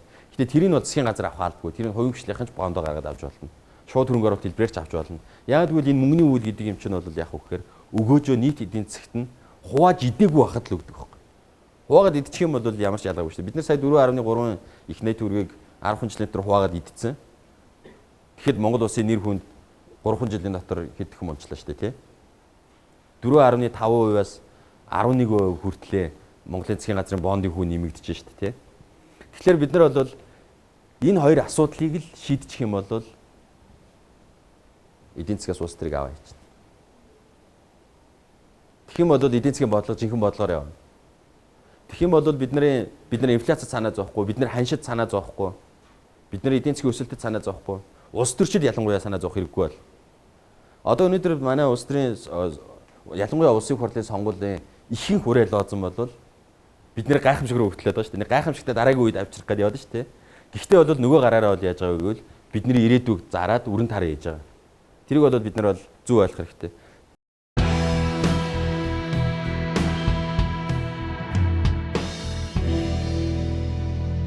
Тэгэхээр түрүү хэлсэн шүү дээ тий. Төсвийн алдагдлыг бий болгож байгаа. Улс төрийн эдийн засгийн хамгийн цаад суурь шалтгаан нь нэгдүгürt нь засаглал, хоёрдугаарт нь нийгмийн салбар байна. Нийгмийн салбарын реформыг бид нар хийх ёстой. Манайх бол яасан бэ гэхээр түрүүн би өмнө нь бол товчхон дурдсан. 1992 он шинэ үндсэн хууль батлагдлаа. Дараа нь бол бид нэр төрийн институтуудыг бол батлаад авч байгаа. Тэгээ ихэнх нь бол үндсэн хуулийн тусгалаа болж байгаа. Тэнд бол шүүх, хууль тогтоох институт, гүйцэтгэх засаглал гэдэг бүгдээр ингэ хуульчлаад өгсөн. За тэрнийхээ дараа бол бизнесийн байгууллагуудыг бол өмнө нь бол яасан бэ гэвэл төвлөрсөн төлөвлөгөөт эдийн засгаас зах зээлийн эдийн засгийн механизм руу шилжиж байна. Тэгэхээр бол бизнесийн байгууллагуудын нийгэмд гүйцэтгэж байгаа үүрэг тэдний үйл ажиллагаагаа явуулах эрх зүйн орчныг бүрдүүлэхийн тулд бол бид нар компани тухай хуулийг баталсан. За нөхөрлөл хоршооны тухай хууль баталсан, банкны хуулиудыг баталсан тий.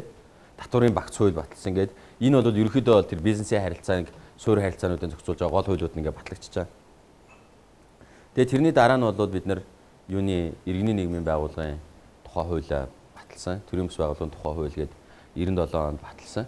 Тэр иргэний нийгмийн байгууллагуудын үйл ажиллагаа явуулдаг тэр ашигын бус үйл ажиллагааг дэмждэг сангуудын хуулийг бид нар хийгээгүй. Тийм болохоор манайд бол 9,000 бүртгэлтэй төрийн ашигын бус байгууллага байгаа шүү дээ.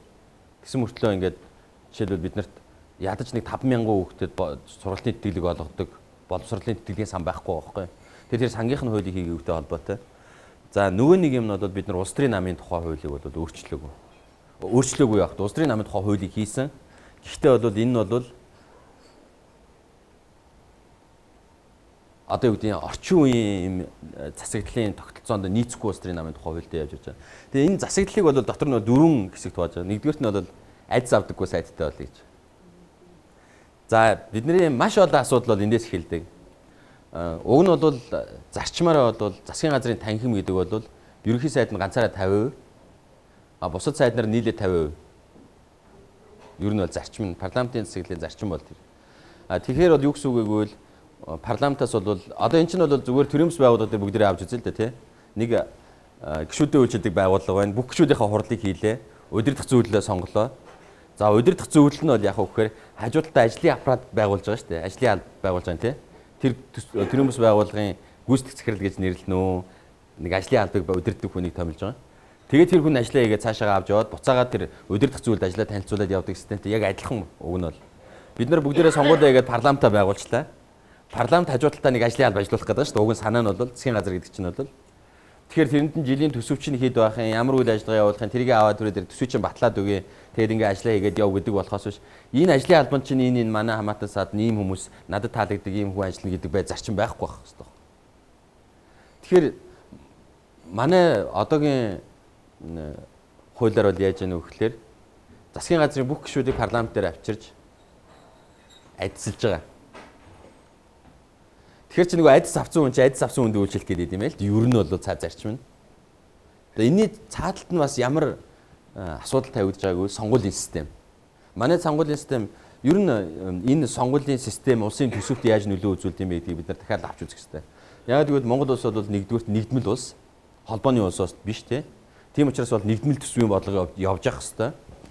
За тэгтлээ сонгуулийн систем нь бол яг үгээр 76 мажоритар системээр сонгогдож байна. Тэгэхээр парламентын гишүүн жишээлбэл яаж сонгогддог юм бэ гэдгийг бүгдээ эргээд харъя л да. Парламентын гишүүн сонгуулиар бид нар сонгуулийн одоо бүх сурчлагын материалуудыг буцаагаад сөхөөд үзье те. Тэнд бол юуг хэлж яах нүгэл сургууль барина гэж байгаа. Цэцэрлэг барина гэж байгаа. Автозам барина гэж байгаа. Ахмадын өргөө барина гэж байгаа. Өөр юу барина гэж байгаа. Хүүхдийн мөнгө өгнө гэж байгаа.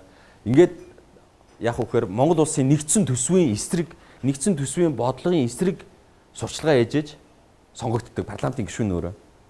За тэгээ сонгогдоо гараад ирлээ 76 хүн 76 жижигхэн тойргоос сонгогдоо гараад ирсэн. Тэгэхээр яг үхээр дараа нь сайдыг ороод ирэхээр жишээлбэл боловсролын сайдыг ороод ирэхээр миний сонгогдсон тойрог дээр сургууль барих юм бол чамайг дэмжин, надтай ингээд аятайхан харилцаатай байх юм бол чамайг дэмжин гих маягаар сайдуудыг адилсалж байна. Тэгэхээр бол яг үхээр цааталт нь засгийн газрын танхимаараа шийдвэр гаргадаг, танхимаараа хариуцлага хүлээдэг нэг танхим тэр нөгөө ажлын албаны шин чанар нь байхгүй болоод нөгөө парламентын засгийн газрын гишүүд нь яаж нэгвэл нэг нэгээрээ ирж парламентэд аятайхан харагдах хэрэгтэй болдог. Парламентын гишүүдийн хүсэж байгаа ямиг төсөв тусгах хэрэгтэй болж байгаа. Нөгөө парламентын гишүүд нь жижигхэн тэндээс сонгогдоод гараад ирсэн жижигхэн тойргуудаа сонгогдоод гараад ирсэн хүмүүс байгаа. Энэ тогтолцоод бол 12 оны сонгуулийг хүртэл яваад ирэхдээ туршигдаад биднэрт бол яасан бэ гэвэл та нар санаж байгаа бол 12 он хүртэл бид нар нэг ч удаа энэ үндэсний дид үтцийг хийж чадаагүй. Нэг ч том зам барьж чадаагүй, нэг ч одоо цахилгаан дамжуулах шугамаа бүтэн улсын хэмжээнд дээрээс нь том зургаар нь харж шийдвэрлэж чадаагүй. Бид нэр гол юунуудаа хийж чадаагүй. Дид үтцүүдийг хийж чадаагүй. Яг гэвэл тэд нар тэрийн сонирхолтой биш. Тэр өөрийнх нь сонгогдсон тойргийнх нь л төсөв сонирхолтой болохоос биш. Тэр улсын хэмжээний урт хугацааны хөгжлийг харсан дид үтцэд хөрөнгө оруулалтыг чадах байхгүй байхгүй парламентын сонгуулийн тогтолцоонд эхлээд. Тэгээ энээсээ энэ дээр нэмээд айдас авдаг сайд нартай засгийн газар байгуулагчлаар ерөнхий сайдынхаа үгийг сонсдог засгийн газрын гишүүн байхгүй бодтойгоор. Яг тэгвэл үндэ бол яаж вэ? Сайд нар нэг нэгээрээ парламентод ирж ажлаа танилцуулж байна тий. Гэхдээ ажлаа танилцуулахдаа албан ёсоор засгийн газрын хийсэн ажил шүү гэж танилцуулахаасаа илүү танай тойрогч нь тэдэнд хүрэх хуурилсан шүү гэж ажлаа танилцуулдаг систем байгаа учраас бол энэ бол Монгол улсын нэгдсэн төсвийн бодлогыг бол эвдэж байгаа. Засаглалын нэг аюул том асуудал. Хоёрдугаарт нь хувь тэнцвүүлсэн сонгуул тий. Сонгуулийн системээс шалтгаалаад хэрвээ одоо зүгээр төсөөлөлд өнгөрсөн парламентод бол 26 гишүүн байсан. 28 билүү? 28 гишүүн пропорционал системээр сонгогдсон байсан. Тэд нар бол яасан бэ гэвэл улс орны хэмжээний асуудал ярьж байгаа сонгогдсон гишүүд. Тэднэрт бол тэдний сонгогчдод өгсөн амлалт нь бол бид нар бол эдийн засгтаа бол хамгийн шаардлагатай гол эд үтцүүдийг хийн гэсэн болохоос биш Говь Алтай аймгийг авцаамаар холбоно гэсэн зорилт тэднэрт байгаагүй. Тэднэрт аль нэг суман дээр халуусны байшин барих юу зорилт байгаагүй байхгүй. Одоо бол буцаад 76 болсон. Одоо бол бүгдээрээ яаж байгаа гэхээр сумын төв дээр халуусаа барина, хамдын өргөөгөө барина, соёлын төвөө засвар хийн, наадмын талбай засварлана, сумын ой тэмдэглэнэ, сумын төвийн гадна талд хаалга барина цементэн. Одоо та нар сая сумын 90 жилийн яваар хөдөө явсан хүмүүсд мэдж байгаа юм. Сум болгоны ордог гардаг дээр нэг том хаалга барьсан. Нэг төмрөөрч юм уу юу гарч хаалга барьсан. Энэ мөнгө нь ихэнх нь бол төсвөөс гараа явж байгаа. Тэгэхээр Монгол улсын төсвийн нэгдсэн бодлого гэдэг юм бол сонгуулийн систем энэ засгийн газрын гишүүд нэгээрээ очиж айдас авдаг хоёроос бол гол нь хамаарат байна. За дээрэс нь бол дараагчийн нэг асуудал бол бид нар энэ төрийн байгуулалтад улс төрийн намын асуудлыг юусаа авч үзэлгүй явж ирсэн. Өнөөдөр манай улс төрийн намын тухай хуулийн дээр нэг юм сонин заалт байна. Одоо жишээлх юм бол Ардчилсан намын үндэсний зөвлөлт хороо Монгол Ардын намын баг хурал гэдэг шийдвэр гаргаж байгаа улс төрийн намын гол институтүүд дээ шүү дээ, тий. Энэ институтыг бол их хурлаас нь сонгодог хуульчлаад өгсөн. Ардчилсан намынх бол яг Ардчилсан намын дүрмээр бол хуулийнхаа дагуу явагддгүй. Үндэсний зөвлөлт хороо нь анхан шатнаас намын дундчны намын орооноос сонгогдоод явдаг. Ардын намын хувьд бол хоёр том намынхны хувьд ярьж штэ тий. Ардын намынх бол яг хөөхөр даргаа сонгочоод дарга нь баг ингээ хүмүүсийн нэрсэн жагсаалт оруулж ирээд их хурлаа оруулж ир танилцуулаад батлуулаад ингээ явчихж штэ. Тэгээ яагаад улс төрийн намын засаглалын төсөвтэй яагаад холбогдоод байгаа юм бэ гэвэл энэ улс төрийн нам ч өөрөө хүнээ шигшиж гаргаж ирж чаддаг хамгийн сайн кандидатаа гаргаж ирж чаддаг систем биш болцсон байгаа байхгүй. А дээр нь улс төрийн намын засаглалын дотоод асуудлуудыг бас бид нэр яах аргагүй энэ бол ярих хэрэгтэй. Нэгдүгээрт нь хамгийн ихний асуудал бол улс төрийн намын тэр дотоод сонгуул нь яаж явагдсан бэ гэдэг асуулт байна. Жишээлбэл бид нар одоо энэ хүмүүс чинь яах вэ гэхээр энэ хүмүүс чинь парламентын гишүүн болно. Энэ хүмүүс чинь засгийн газрын гишүүн болно. Одоо бидний төрд ингээд байгаа албан тушаалуудыг харах юм бол сайд нар чинь улс төрийн албан тушаалтнууд шүү дээ, тийм. Улс төрийн намаар томилогдсон тэд нар. Төрийн албан хаагчлаа дахиад нөлөө үзүүлдэг улс төрийн намууд. Бид нар ч улс төрч төр дүүрж байна. Тэгвэл энэ намын дотоод засаглалт нь энэ бүх асуудал болчихсон байгаа байхгүй. За би зүгээр Ардчилсан намын талаар л ярив. Ардчилсан нам дээр бол яаж яах вэ гэхээр Ардчилсан нам дээр би намын шийдвэр гаргадаг гол бүтцэн нь бол үндэсний зөвлөлт хороо гэж бүтц байгаа. 228 хүний бүрэлдэхүүнтэй бүтц байна. Энэ бүтц дотор би орохын тулд бол яах вэ гэхээр дунд шатны намын орооноос сонгогдох хэрэгтэй. За дунд шатны намын ороо гэдэг нь бол анхан шатнаасаа сонгогдсон 105 хүний бүрэлдэхүүнтэй юм хурал аймаг болгон дээр дүүрэг болгон дээр байж байгаа. За би тэндээс тэр 105 хүний сонгогдох хэрэгтэй болно. Тэр би нөгөө 105 хүнтэй л ажиллана. За би энэ 105 хүний 50% саналыг авах юм тулд бол ядаж 50-ыг таньдаг байх хэрэгтэй юм байна. За таньдгаасаа гадна надад саналаа өгөх нь бол би ямар нэгэн байдлаар урамшуулж болно. Мөнгө хэрэглэж болно. За ингээд би сонгогдчих юм бол үндэсний зөвлөлт хорооны гишүүн болоод би намын гол шийдвэрүүдийг гаргаад авчичинь. Өөр эндээсээ энэ үндэсний зөвлөлт хорооны гишүүн болсон байгаа тохиолдолд би парламентын сонгуульд нэрээ дэвшүүлж जैन, би сайд болж जैन тий. Тэгэхээр би үндэсний зөвлөлт хорооны гишүүн болохын тулд бол 105 хүнтэй л ажиллана. Бусд нь хамаагүй. Ардчилсан нам нийтдээ 170 мянган гишүүнтэй. Гэхдээ би үндэсний зөвлөлт хорооны гишүүн болохын тулд бол аль нэг аймаг дүүргийн 105 гишүүнтэй ажиллаад би үндэсний зөвлөлт хорооны гишүүн болчихно. Тэгэхээр би яг Ардчилсан намд байгаа тэр үнд зүйлийг төлөөлж чадж байгаагүй байхгүй байхгүй надаа. За Монгол Ардын намын баг хурлыг харъя л да. Монгол Ардын намын баг хурл бол яах вэ гэхээр намын даргаар сонгогдсон хүн 400 байдаг байхад эднийг. За 350 билүү? 350 хүний нэрийг оруулж ирээд их хурлаараа оруулаад хилцүүлээд их хурл нь баталчихна. Монгол Ардын нам өөрсдийнх нь хэлж байгаагаар бол 200 гаруй мянган гишүүнтэй баг. Гэхдээ тэр 200 гаруй мянган хүний үзэл бодол тэр намын даргын жагсаалтаар оруулж ирж байгаа жагсаалтанд багтаж байгаа 350 хүн хоёрын хооронд ямар хамаарал байгаа юм бэ гэдгийг бид нар мэдэхгүй болсон байна. Гэтэл энэ хүмүүс бол яах вэ гэхээр дараагийн парламентын гишүүдүүд, дараагийн сайд нар, дараагийн магадгүй төрийн албаны өндөр албан тушаал дээр ажиллаж байгаа ажилтнууд болж хөрж байгаа. Тэгэхээр бид нар эхлээд бол яах вэ гэхээр улс төрийн намын дотоод ардчлалыг бий болгох. Ардчлалыг бид нар яг суурьаар нь ардчилсан засаглалыг хийгээж байгаа бол улс төрийн намаасаа эхлэх хэрэгтэй болж байгаа байхгүй. Хамгийн эхлээд. За одоо би та нарт нэг жижигхэн түүх ярьж байна. 1911 оны хувьсгалыг бол бид нар эрх чөлөөний хувьсгал гэж нэрлэдэг тийм. Энэ бол Манжчин гүрнээс Монгол улс тууруу тусгаарлсан өөрсдөө бол тусгаар тогтносон улс гэж дэлхийн нийтэд хүлээн зөвшөөрүүлэх ёстой гэсэн үзэл санаан дээр хийгдсэн хувьсгал. Бид нар бол энийг бол эрх чөлөөний хувьсгал гэж нэрлэдэг. Энэ хувьсгал бол тусгаар тогтнол байгууллагатай. Монгол хүмүүс ямар ч байсан гэсэн бусдаар удирдуулдаггүй төртэй болж эхэлж байгаа. Буцаад 200 гаруй жилийн дараа өөрийн гэсэн төртэй болж байна. Тэгээ дараа нь дахиад 21 он дахиад хувьсгал болсон. Энэ хувьсгалыг бол ардын хувьсгал гэж нэрлэж байгаа. Тэгэхээр одоо нөгөө эхний хувьсгал бол тусгаар тогтнолын хувьсгал байсан бол дараагийн хувьсгал нь бол төрийн эрхийг ард түмэн мэддэг хувьсгалын ард түмний одоо үзэл санаан дээр суурилсан төр байгуулагддаг тий. Тэр хүмүүс одоо төрийн эрхийг гартаа авдаг тийм хувьсгалыг хийлээ гэж ойлгож байсан. Тэгж ойлгогддог. Та нар хэрвээ Монгол Ардын хувьсгалт намын түүх гэдэг ном 2 удаа хэвлэгдсэн. Нэг нь 1950 онд хэвлэгдсэн. Энэ сүүлийнх нь 1985 онд хэвлэгдсэн 2 ном байгаа. Та нар тэр 2 номыг зөвхөн унших юм бол ардчлалын талаарх афоризм дүүрэн байгаа. Ардчлал гэдэг үг бүр дүүрэн байгаа тэр номнуудаар. Гэхдээ яг үндэ тэнд ардчлал байсан юм уу? Одоо жишээлбэл бидний муудаа сууж байдаг төртэй адилхан төр байсан үгүүд байгаагүй. За энэ төр яагаад бид нар 90 онд байгуул хийсэн хувьсгалыг ардчилсан хувьсгал гэж нэрлэдэг вэ? Хоёуланд нь ялгаагүй ард гэдэг үгний суурь нь явж байна тий. Нэг нь ардын гэж, нэг нь ардчилсан гэж байна. Тэгэхээр 90 оны хувьсгал бол яасан бэ гэвэл төрийг байгуулахдаа ард түмэн шууд сонгоно гэсэн. Төрийн эрх барих дэд байгууллага нь Монгол Улсын их хурл. Монгол Улсын их хурлын гишүүнийг ард түмэн шууд сонгоно гэсэн. Хүнээр дамжуулахгүй сонгоно гэж. Тэгэхээр өмнө тэр ардын хувьсгал тэгвэл төрийг бас байгуулж ирсэн. Бас л үндсэн хууль батлаад тэрнийхээ дагуу төрийн байгуулалтаа хийгээл явсан. Тэнд бол сонгох хэрэгээ дамжуулдаг гэсэн байна.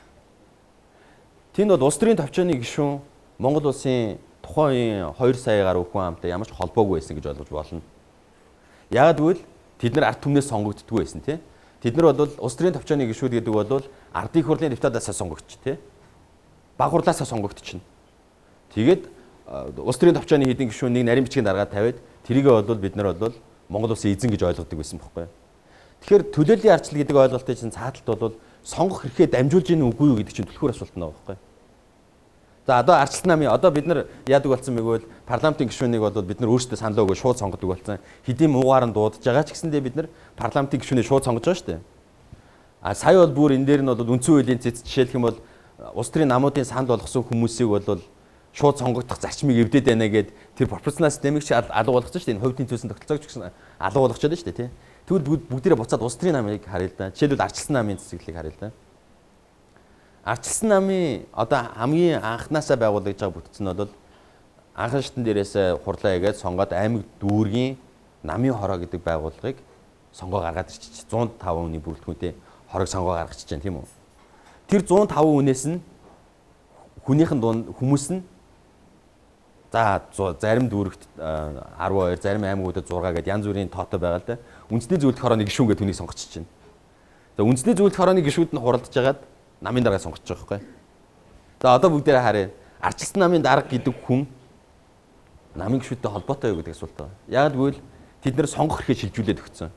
Үндэсний зөвлөлт хорооны гишүүн ардчилсан намын намтай холбоотой юу гэдэг асуулт байна. Яг гэвэл тэд нэр сонгох хэрэгээ шилжүүлээд өгсөн учраас бол намын удирдлага гэдэг ойлголт бол нь шүү дээ.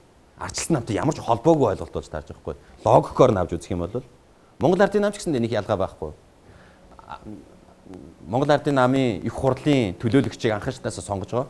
Их хурлын төлөөлөгч намын дарга сонгож байгаа. Намын дарга нь буцаагаад баг жагсаалт барьж орж ирээд их хурлаараа батлуулчихж байгаа. Тэгэхээр Монгол Ардын намын баг хурлын төлөөлөгч гэдэг бол гишүүн гэдэг бол Монгол Ардын намын жирийн гишүүнтэй ямар холбоотой юм бэ гэдэг асуулт байна. Тэгэхээр энд бол юу явагдаж байгааг вэ? Энэ намын улс төрийн намын дотоод циклаас чинь болоод улс төрийн нам дотор авилгал бий болж байна. Улс төрийн нам дотор бие даасан ханилгууд үүсэж байна. Та нар ардчилсан нам байна уу, ардын нам байна уу ялгаагүй. Бие даасан ханилгууд үүсэж байна. За энэ хүмүүс бол яах вэ гэхээр ах トゥ хамаатан садан танилтал бизнесийн хамтрагчаа бол улс төр рүү явуулж байгаа. Тийм учраас бол энэний чинь цааталт бол энэ засаглалын энэ маш чухал хэсэг чинь бол биднэрт нээлт ил толд нээлттэй биш хിവэрэ байсаргаад ирсэн. Энгийн одоо хүмүүс жирийн ажиллаа хийгээд явж байгаа хүмүүс бол хизээч улс төрийн намын дотоод асуудал руу бол орж үздэггүй, мэддэггүй. Гэхдээ энэ өнөөдрийн Монголын төрийн байгаа, Монголын засаглалын өмнө тулгарч байгаа маш том асуудал чинь бол энэтэй холбоотой. Одоо зүгээр л бүгдээрээ төсөөлөд үзье л да. Ардчилсан намын дарга бол үндэсний зөвлөлт хорооны гишүүд дотор дэмжлэгээ авах хэрэгтэй. Тэр дотор л дэмжлэгтэй бол ардчилсан намын анхан шатн дээр байгаа гишүүн тэр даргатай ямар ч холбоогүй одоогийн тогтолцоогоор. Монгол Ардын намын дарга бол Монгол Ардын намын их хурлын гишүүдэд дэмжлэгтэй байх хэрэгтэй. Тэрнээс биш тэр Монгол Ардын намын анхан шатн дээр байгаа хүмүүстэй ямар ч холбоогүй. Тэгэхээр бид нар бол энэ улс төрийн намуудын дотоод засаглалыг бол цоо шинээр яг л одоо жишээлбэл бид нар шүүхийг яаж хардаг вэ те?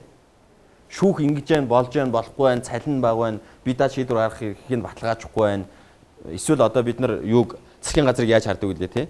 Яг энтэй адилхан улс төрийн намыг харах хэрэгтэй. Энэ бол нэгэнт л тодорхой үзэл санааг өөртөө тээгээд явж байгаа хүмүүс тэр дотроосоо хин нэгнийгээ шалгаруулад төрийн эрхийг аваад өөрсдийнхөө үзэл бодол тэр бодлогоо хэрэгжүүлнэ л гэж байгаа бол бид нар энийг яг адилхан төрийн институтын улс төрийн нам болол нь шүү дээ. Бид нар дахиад нэг юм тодтогч хэлэхэд энэ бол үндсэн хуулийн институт байхгүй. Тэр үндсэн хуулийн институтын дотоод засаглал нь ийм байгаа нөхцөлд бол бидний засаглалын талаар сайхан юм яриад бол бас хитрхи өрөөсгөл зүйл болж байгаа. Хамгийн сүүлд нь ярих хэрэгтэй юм бол хөндлөнгийн хяналт. Ер нь энэ төрийн гаргаж байгаа үйл ажиллагаа, төрийн гаргаж байгаа шийдвэр, төрийн явуулж байгаа үйл ажиллагааг хэн хяндیں۔ Жишээлбэл одоо бид нар ингэдэг л дээ. Үндэсний аудитын газар хянаж байгаа. Үндэсний аудитын газар, засгийн газрын үйл ажиллагааг хяналт явж байгаа гэж ойлгодог тийм. Үндэсний аудитын газрын 3 төрлийн хяналтын ажил хийж байгаа. Нэг нь бол нийцлийн, нэг нь үйл ажиллагааны, нэг нь санхүүгийн ингээ 3 хяналт хийж байгаа. Гэхдээ энэ чинь төрийнх нь бүтцийн нэг байхгүй юу? Төрийн бүтцийнх нь л нэг байхгүй. Бид нар цоош нь хөндлөнгөөс хараад энэ болж гэн, энэ болохгүй байх гэдгийг харьцуулж харддаг тэр институтүүд нь хэрэгтэй байхгүй. Тэрийг бол бид нар хизээ хийж чадахгүй л тэр ашигын бус байгууллагуудын санхүүжилтийн механизмуудыг хийж чадна. Тэгжээж бид нар хараат бус хүчтэй хэвлэл мэдээлэл хэрэгсэлтэй болно. Тэгжээж бид нар хараат бус бодлогын судалгааны байгууллагатай болно. Улс төрчид бол ингэдэй улс төрийн хүмүүсийн нэг давуу тал гэх юм уу эсвэл бидний эдийн засгийг улс төр болгож хуургаад байгаа зүйл дотор бол юу байдаг вэ гэвэл позитив хандлага гэдэг юм байна. Бүх юмыг эргээр хардаг. Тэр нь бол нийгмийг зарим одоо сайн лидерүүдийн хувьд бол нийгмийг чирдэг, дараагийн шатанд нь авчрахын төлөө бол тэр хүмүүсийн үзэл санаа, уриал тэр нь бол нийгмийг дараагийн шатанд нь авчирдаггүй л авчирдаг. А гэхдээ нөгөө талд нь бол яадаг вэхээр тэднэрт тэр хүмүүст бол харьцуулт их чадамж байдаггүй. Одоо жишээлбэл бодъё л да. Хүүхдүүдэд оюутан болгонд 70,000 төгрөг өгье гэж шийдвэр гаргаж чинь тий. За 70,000 төгрөгийг өгье. Эндээс ингээд санхүүжүүлье гэдэг ингээд шийдвэр гаргаж чинь. Тэгвэл оюутан 70,000 төгрөг өхийн оронд боловсролын салбарыг дэмжиж болох өөр ямар арга зам байгаа вэ гэдэгтээ харьцуулт хийх чадамж бидний нийгэмд байхгүй байна. Энэ бол улс төрчид бол энийг бол хизээч хийдэггүй. Тэр бол яг хөөр улс төрийн брэндээ хийж байгаа учраас бол би одоо оюутнуудад 70,000 төгрөгийг ингэснээр боловсролын салбарт ийм үр өгөөж өгч байгаа гэл ингээл цаашаа яваад өгнө. Гэтэл бол 70,000 төгрөгийн тэрнтэй тэнцэх хэмжээний төсвийг зарцуулаад боловсролын салбарыг дэмжих өөр зөндөө хувилбар байгаа шүү дээ. Тэр харьцуултуудыг хийдэг тэр бодлогын судалгааны институтууд байхгүй бидний нийгэмд. Тэгэхээр энэ дөрвөн асуудлыг бид нар шийдэж чадах юм бол Монгол улсын төсөв бол харьцангуй эрүүл болно нэг талдаа.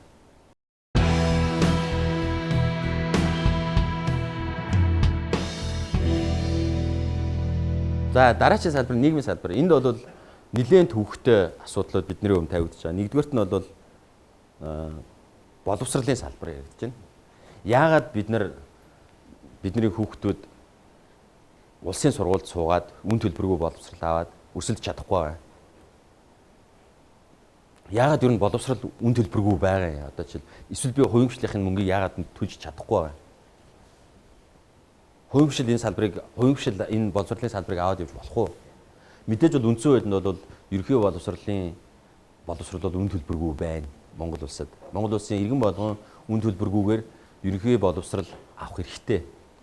Гэхдээ эн чинь боловсролын салбарыг тэр чигээр төр авч явна гэсэн үг биш шүү дээ. Хувийн хвшилт хүүхдүүдийн сургалтын төлбөрөө төлөө суулгаж байгаа бол явах хэрэгтэй. Хувийн хвшилт хөрөнгө оруулалт хийгээд явах хэрэгтэй тэр орон зай дээр. А төр хаана оролцох вэ гэвэл хүмүүс хүүхдийнхээ төлбөрийг төлж чадахгүй байгаа бол үнгүүгээр боловсрол олох хэрэгтэй. Гэтэл бол бид нар манайд бол одоо та нар одоо ингэж хараарай заа. Манайд улсын төсвийн хэдэн хувийн боловсролын салбар руу явж байна, хэдэн хувийн эрүүл мэндийн салбар руу явж байна. Тэгэхээр төр бол яаж байгаа вэхээр сургуулийн байшин барьж байгаа, дотор байр барьж байгаа, дээрээс нь засвар хийж байгаа, халаалтын өгж байгаа, захилгааны төлж байгаа, багшийн ажилуулж байгаа, сургалтын хөтөлбөрийг боловсруулж байгаа, тэрийг хэвлэж байгаа, тарааж байгаа, зарж байгаа бүх ажилд нь оролцож байгаа төр. Эрүүл мэндийн салбарыг аваад эм импортлох за эмийн худалдаа л нэг арай хувийн хвшлийнхэн дээр явж байгаа тийм. Эрүүл мэндийн оншилгоо, эмчилгээ, урьдчилан сэргийлэх одоо эмнэлгийн үйлчлэг бүгд тэр чигээр төрийн нуруунд дээр явж байгаа. Одоо зүгээр бүгдээ эрүүл мэндийн салбараас эхлээд хэлэхэд бол эрүүл мэндийн салбар шүү дээ тийм. Жилдээ хамгийн багадаа 50 сая доллар гадагшаага урсж байна. Энэ бол эрүүл мэндийн үйлчлэгийг импортлж авч байна. Монгол хүн өвдөж байна. Монгол дэмжлэх газар байхгүй байна. Хятад руу явж байна. Солонгос руу явж байна. Өөр хаашаа чи явж байгаа. Эрүүл мэндийн үйлчлэгийг авч байна. Монгол улсаас энэ мөнгө бол гараа явж байгаа. Яагаад гэвэл оронд нь бид нар санал болох үйлчлэгээ байхгүй. Ийм үйлчлэгээ төрийн авч явж байгаа салбараас ийм үйлчлэгээ гарч ирэхгүй угаасаа. Яагаад гэвэл нөгөө талд нь хувийн эмнэлгүүд өрсөлдөж байгаа. А зүгээр нэг хүнд ноогдож байгаа үйлчлэгийнх нь зардлаар нь аваад үзэх юм бол шүү дээ, тий. Бид нар хангалттай өрсөлд ойролцоо төвшний үйлчилгээ авахаас хамаагүй илүү зардлыг засгийн газар нөгөө талаараа урсгаж байгаа. Эрүүл мэндийн салбарт. Тэр нь бол барилгын тендер болж байгаа. Тэр нь бол эмнэлгийн хэрэгслийн тендер болж байгаа. Тэр нь бол эмнэлгийн тоног төхөөрөмжийн тендер болж байгаа, тий. Тэгээд тэрүүгээр нь дамжаад худалдаа авах ажиллагаагаар нь дамжаад тэнд нь авилгал үүрэлж байгаа, хүн суртал нь ойлж байгаа, тий. Бид нар яагаад нийгмийн даатгалын санд мөнгө төлчөөд эмнэлгүүдэн дээр 2 цаг очролцоод дараа нь нөгөө үзүүлсэн авсан онцлогооных нь материалыг гадагшаага явуулахлаар ийм хэрэггүй өөр материал дээр өөр тоног төхөөрөмжөөр зургийг авна гэж хариулт сонсож байгаа хэвээр. Тэгэхээр бол энэ салбарт бол бид нар бол нэгдүгээрт нь энэ хувийн хвшлийн компаниудыг хөрөнгө оруулалтаа хийгээд бизнесээ их боломжийг олгох хэрэгтэй. Гэхдээ энэ бол бас бизнес шүү цаатаа нөгөө талаа. Энэ бол бизнес эрүүл мэндийн үйлчилгээ үзүүлж байгаа байгууллагуудаас татвар авах хэрэгтэй төр. Энэ бол бизнес. А нөгөө талд нь дахиад нэг зүйл бол төр хувийн хвшлийн түншлэл гэж ойлголт. Одоо бид нар төр хувийн хвшлийн түншлэл гэхээр Монголд бол концессийн хуулинд тусгалаа болсон. Концессийн хууль гэж нэг юм хууль яваад байна. Та ингэж мөнгөөрөө зам барьчих. Тэгээ таны замаа бариад дуусчихлаар чинь бид нар чинь чанарыг шалгаж үзээд замыг чинь төр аваад оронд мөнгөний өгчээ гэдэг юм байна. Энэ бол бас концессийн нэг хэлбэр мөн үгүй л мөн. Гэхдээ нийгмийн салбарт энэ концесс бол маш олон орнд маш амжилттай хэрэгжсэн маш олон том төслүүд байна.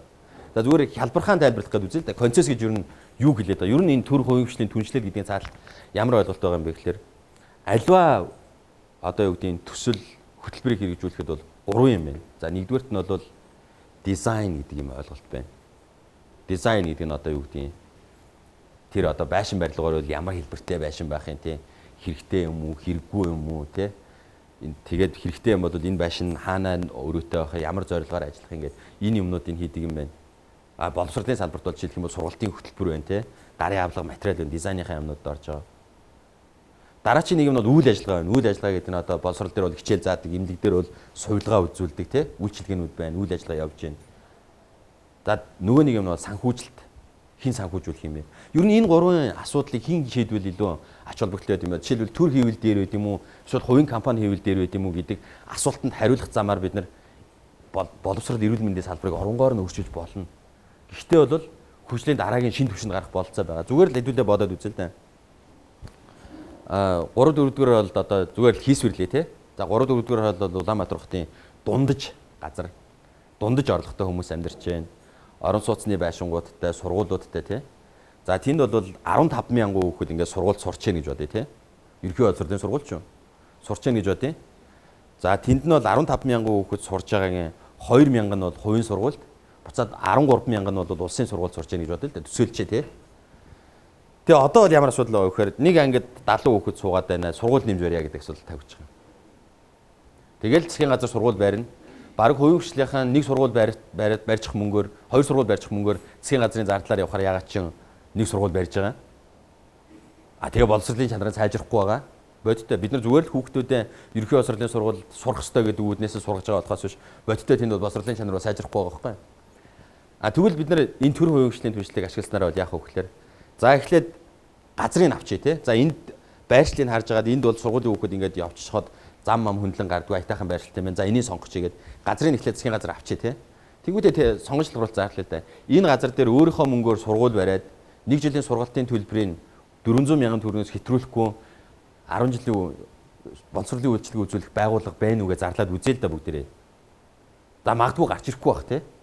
Яг тэгвэл сургуулийн барилга бол нэлээд өндөр зардалтай төвхтэй. За тэгвэл дараачийн алхам нь бол яаж болох вэ гэвэл за бид нар мөнгөө гаргаад сургуулийг барьчаа. Та нар энэ сургууль дээр өөрийнхөө хөтөлбөрөөр өөрөө багш нараа ажилуулад нэг хүүхдийн сургалтын төлбөрийг 200 мянган төгрөгөөс хэтрүүлэхгүй ажилуулах байгууллага байна уу? Магадгүй гарч ирнэ. За бүр гарч ирэхгүй юм бол ингэ. За бид нар сургуулийн барьчээ. Дээрэс нь хөтөлбөрөө өгье. За нэг хүүхдэд ноогдож байгаа зардлыг бид нар жилд 100 мянган төгрөгийг өгье. Гэхдээ та нар 200 мянган төгрөгөөс хэтрүүлэхгүйгээр зөвхөн манай хөтөлбөрийг аваад багш нараа ажилуулад энэ сургуулийг ажилуулад явах менежментийн баг байна уу гэж гарч ирнэ. Энэ бол төр хувийн хвшлийн түншлэл байхгүй юу? Тэгж чадах юм бол бид нар энэ салбарт засгийн газрын мөнгийг урсгах хэрэггүй байхгүй юу? Өөрөөр хэлэх юм бол юу гэж хэлж яах вэ гэвэл Баянгол дүүрэгт амьдарч байгаа 3 4 дугаар холд амьдарч байгаа 15 мянган хүүхдийн чинь 60% нь тим нөхцлөөр бол хувийн сургууль сурах байхгүй юу? Тэр хувийн менежмент оролцсон хэсэгт бол суралцсан. А тэгэхээр бол тэрийг дагаад бол өрсөлдөөн бий болно. Энд бол сургалтын чанар сайжирна. Тэгэхээр бол бид нар төсвөөс мөнгө гаргахгүйгээр энд хувийн хвшил рүү хүүхдүүдэд сурах шилжүүлэх боломж байна. Одоо өнөөдөр хувийн сургуулиудыг та нар хараарай. Зайсанд байгаа жилийн 20 сая долларын төлбөртэй хувийн сургууль байна. Дундаж хувийн сургуулийн төлбөрийг аваад үзэх юм бол хамгийн багадаа л сая 500 сая төгрөгийн төлбөртэй болж хувийн сургуулиуд тийм. Тэгвэл энэ сургалтын төлбөрийг бид нэр 500 сая болгоо бууруулж чадах юм бол хувийн хвшлийнхэнтэй тохирж байгаа газрын өгж байгаа тийм. Зөвхөн сургуулийн зорилгоор ашиглая шүү. Нэг хүүхдийн сургалтын төлбөр чинь 500 сая төгрөгөөс хитрхгүй шүүгээ гэрээ байгуулад өгөх юм бол маш олон сургууль хувийн хвшлийн хөрөнгөөр байгуулах боломж байгаа. Тэрийг дагаад бол яах вэ гэхээр төсвөө чи ачаа суларж байгаа байхгүй юу? Эрүүл мэндийн үйлчилгээг л аваад үзэл дээ. Бидний эрүүл мэндийн үйлчилгээ гэдэг бол юу гэвэл төр нэг талаас байшингийн бариад эмчийн ажилуулад санхүүжилтийн үгээд явж байгаа шүү. Эмчнэрийн цалингийн үгээ явж байгаа шүү. Тэгээд бид нарыг эмнэлгийн үүдэн дээр нийгмийн даатгалынхаа дэвтрийг бариад очиход 2 цаг ойчрлуулчаад үдээс хойш 2 цаг болонгууд эмч нь гараа яваад өгчлөө. Маргааш дахиад дугаараа аваад очрол гэж байна тийм үү. Тэр эмч нь очиод хувийн эмнэлэг дээр очиод нэг удаа үзлэг хийхдээ 20 сая төгрөгөөр үзлэг хийгээд амьдарч байгаа байхгүй. Тэгвэл бид нар ийм салбар руу бид нар эрүүл мэндийн даатгал төлсөн мөнгөд өгч болохгүй. Бид нар энэ эрүүл мэндийн нийгмийн даатгалын сангаа төсвөөс гаргачих юм бол тэнд бол юу явагдах вэ гэвэл энэ бол төрийнх байна уу, хувийн хвшлийнх байна уу ялгуурлахгүйгээр эрүүл мэндийн үйлчилгээ үзүүлж байгаа төлбөрийн төлдөг механизмыг бий болгох хэрэгтэй. Тэгж чадах юм бол төр ядчил эмнэлгийн байшин барихаа болно. Одоо өнөөдөр бид нар энэ улсын эмнэлгүүдийг харалдаа энэ арчилсан намын засгийн газрын арчилсан холбоо явуулсан засгийн газрын үед бол энэ банкны салбарын реформтой зэрэгцээд явж байсан нэг том реформ нь бол нийгмийн салбарын реформ байсан. Зогсцсон. Нийслэлд байгаа нэлээд том эмнэлгүүдийг, дүүргийн эмнэлгүүдийг хөвчлөх ажлууд явж байгаа зогсцсон. Ганцхан эмнэлэг үлдсэн Баян зүрх дүүргийн эмнэлэг. Янсан жав гэдэг би яг нэрийг санахгүй байна. Үр ангааны хүн байгаа. Тэгээд саяны энэ уул уурхайн баялагын үн өсөхөөс өмнө шүү дээ. Баян зүрх дүүргийн эмнэлэг бол дүүргүүдийн эмнэлгүүд дотор орохоор танигддгүй тийм өөр эмнэлэг байсан байхгүй. Яагаад гэвэл хувийн эмнэлэг байхгүй тэр чинь. Яагаад гэвэл тэр үзүүлж байгаа үйлчилгээнд дээр тулгуурлаад нийгмийн даатгалын сангаас мөнгө авж байгаа. Одоо саяны яг хуу би даасан сан байхгүй ч гэсэн нийгэм өвжл байгаа л да. Тэргээ тусад нь гаргаад өгчих юм бол бид нар жинхнээсээ бид нар төр байна уу, хувь байна уу ялгаагүй нийгмийн даатгалын дэвтрээ үзүүлээд өөртөө онцлогоогоо илгүүлээд үйлчилгээг авах боломжтой байх хэрэгтэй. Одоо бид нар зүгээр л би нийгмийн даатгалын салбарын, нийгмийн даатгалын сангийн бусад улс орнууд яаж хөгжөөд байгаа жишээлх юм бол эрүүл мэндийн даатгал, нийгмийн тэтгэврийн даатгал хоёрын хооронд ямар холбоо байгаа юм бэ гэвэл бусад улс орнууд бол яаж яах вэ гэхээр чи арх уудгүй, тамхи татдаггүй, эрсдэлтэй юм хийдгүй, эрүүл мэндэ боддог хүн юм бол тэтгэврт гараад авах мөнгөний чи хэмжээ ингээ нэмэгдээд байгаа шүү гэдээ хоорондоо холбогдсон байгаа шүү дээ. А дээрэс нь шүү дээ. Эрүүл мэндийн салбарын хамгийн том асуудал нь оншилгоо эмчилгээ биш байхгүй юу? Хамгийн том нь өрсөлдөөн сэргийлэх. Нийгмийн даатгал, эрүүл мэндийн даатгалын тогтолцоо хөгжөөд ирэхээр энэ бол та нар одоо бид нар яагаад чи бидний нэг хооронд байрнуудын дунд нэг 3 давхар шавар байшин бариад өрхийн эмнэлэг гэж нэрлээд үүдэнд нь хідэн пайц хадаа дотор нь 2 цагаан халаатай хүн байж идэг тий. Юу гэдгийг мэдэхгүй. Бид нартай ямар ч холбоогүй. Тийм магадгүй нэг хөшөө хүмүүс очдөг байх, хүүхэд очиж вакцина хийлгүүлдэг байх. Өөр бид нартай ямар ч холбоогүй тийм байшин барилга зөндөө баригдсан байгаа.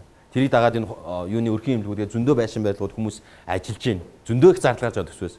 Гэтэл бол эрүүл мэндийн даатгалын сан би даасан сантай тийм улс орнуудад бол яаж яана гэж тэр өрхийн эмнэлэг гэдэг чинь даатгалын ажилтан бохгүй юу? Яаж энэ хүмүүсийн эрүүл мэндийн зардлыг бууруулах вэ гэж боддог хүн бохгүй юу? Тийм болохоор та нар одоо очиод энэ жил очиод энэ шинжилгээгээ өгөөтгөөч.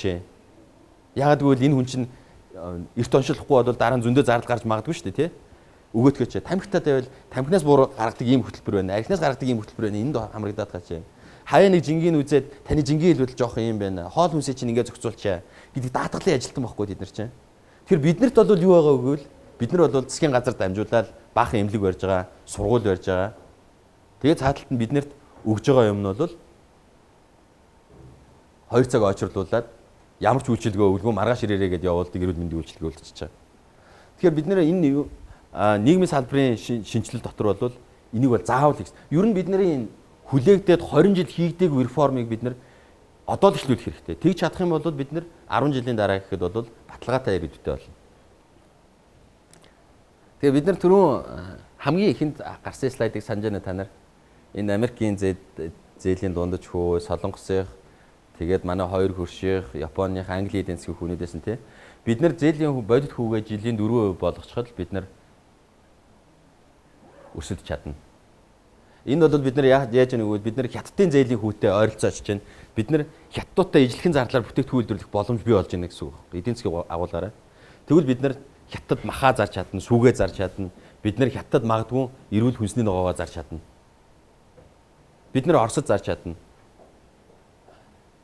Хөрөнгө оруулалт гэдэг бол шүү дээ тий. Нэг талаас бол яг үхээр зээлийн үг хангалттай боломж доод түвшинд нь хүртэл бууруулах боломжийг хэлж байгаа. А гэхдээ цаана дахиад нэг юм хэлэхэд Монголын эдийн засгийн бодит нөөц болцоо бол зөвхөн энүүгээр хязгаарлагдахгүй. Биднэрт маш их байгалийн байдал байгаа. А гэхдээ бид нар энэ хуримтлалын эдийн засгийг бий болгоод авчих юм бол дараачийн 10 жилд нь бол бид нар гадагшаага хөрөнгө оруулалт хийнэ. Бид нар ямар боломж байгаагүй л дотооддоо бол яг мөнгөний хийх хуримтлал бол яг үхээр дараагийн хямралын шалтгаан болдог л доо. Халт үүсдэг гэх юм уу эдийн засаг дээр. Тийм учраас бол бусад улс орнууд руу хөрөнгө оруулалт хийж болно. Бид нар жишээлбэл Wall Street-ээс хувьцаа худалдаж авна. Бид нар Хонконгийн хөрөнгөний биржээс хувьцаа худалдаж авна. Бид нар Лондонгийн хөрөнгөний биржээс хувьцаа худалдаж авна. Бид нар дэлхийн эдийн засгийн өндөр өгөөчтэй бизнесүүдээс хувьцаа худалдаж аваад бид нар Facebook-ээс ногдлол ашиг авдаг, Google-ээс ногдлол ашиг авдаг болж чадах юм бол баялагтай орны менежмент угаасаа тэр. Одоо бид нар Норвеги гэдэг орныг жишээ болоод маш их ярьдаг тийм. Норвегийн компаниуд дотооддоо хөрөнгө оруулалт авахад гаднаас хөрөнгө оруулалт авахад бонд гаргахад ямар ч асуудалгүй тэр бол маш бага зардалтай хөрөнгө оруулалт татах үүсвэртэй болж байгаа.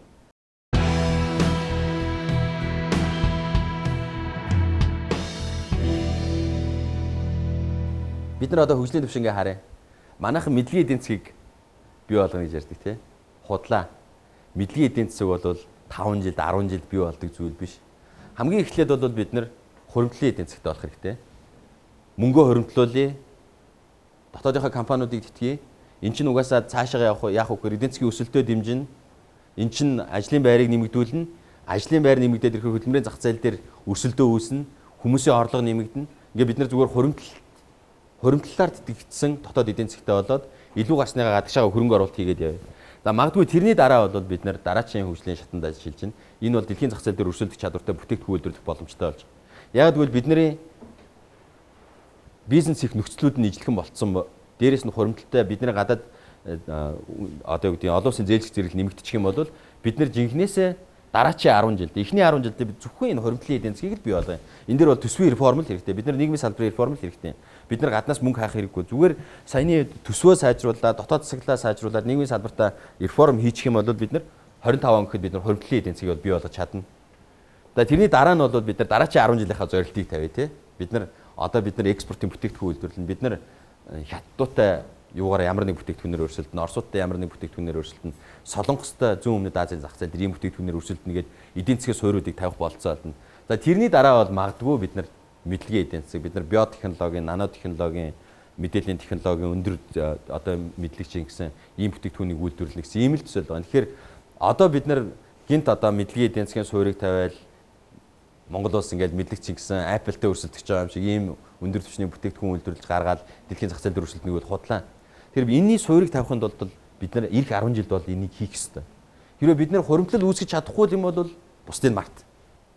Яг тэгвэл Монгол улсын зээлч зэрэгэл өндөр байгаа л энэ засгийн газар нь бонд авах чахад авъя гэхлээр 11% үедээ зээл өгж байгаа газар бол бизнес хөгжихгүй угаасаа. Тэнд жилийн 17% хүүтэй зээл аваад бизнес хийж байгаа компани гэдэг бол жилд 20%-ээс дээш ашиг авж байгаа бизнесүүд л орчин тогтно. Бус нь бол байхгүй байхгүй. Тэгэхээр бид нэр хөгжлийнхаа дараагийн ярим бич хэлж гэж бол хамгийн түрүүнд нь төсвийн реформ руугаа л орох хэрэгтэй. Төсвийн реформ руу орохлоор бид нарт нэгдүгээрт нь эрүүл мэндийн салбар, боловсролын салбар, нийгмийн салбартаа реформ хийх хэрэгтэй байна. Нийгмийн даатгалын сангаа тусна гарах хэрэгтэй байна. Нөгөө нэг чухал асуудал нь бол засаглалын асуудлыг өөрчилнө. Гэтэ чадхаар нь бол улс төрийн намын дотоод засаглалаас эхлэх хэрэгтэй бид нэр. Хамгийн эхлээд бид нар бол яг үгүй улс төрийн намыг бид нар орж өөрчлөхгүй магадгүй. Бид нар бол яг хэвээр бол улс төрийн намын дотоод засаглалыг ил тод байхыг шаарддаг байх хэвээр. Бид нар засгийн газрыг хардагтайгаа яг адилхан улс төрийн намыг харж явах хэвээр ш. Энэ шилэн байна уу үгүй юу? Хин сонгогдъё, яаж явдгийг гэдгийг бид нар мэдж явах хэвээр. Тэг чадах юм бол засаглалын хамгийн анхны том шинжилэл бий болно.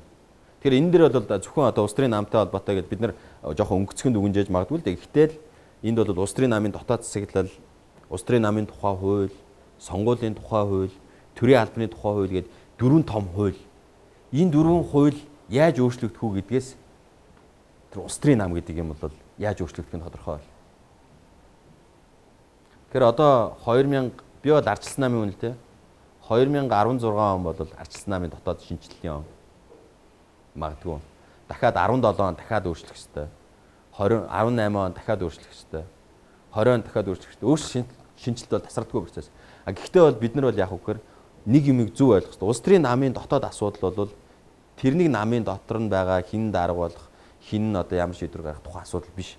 Энэ бол Монголын нийгмийн өнөөдрийн эдийн засгийн бодлого биш. Одоо манай эдийн засгийг бол улс төрийн эдийн засаг гэж байгаа бол улс төрийн эдийн засаг болохоос биш. Эдийн засгийн суур зарчмууд онлуудаас бүр ингээ холдоо яваад гисэн.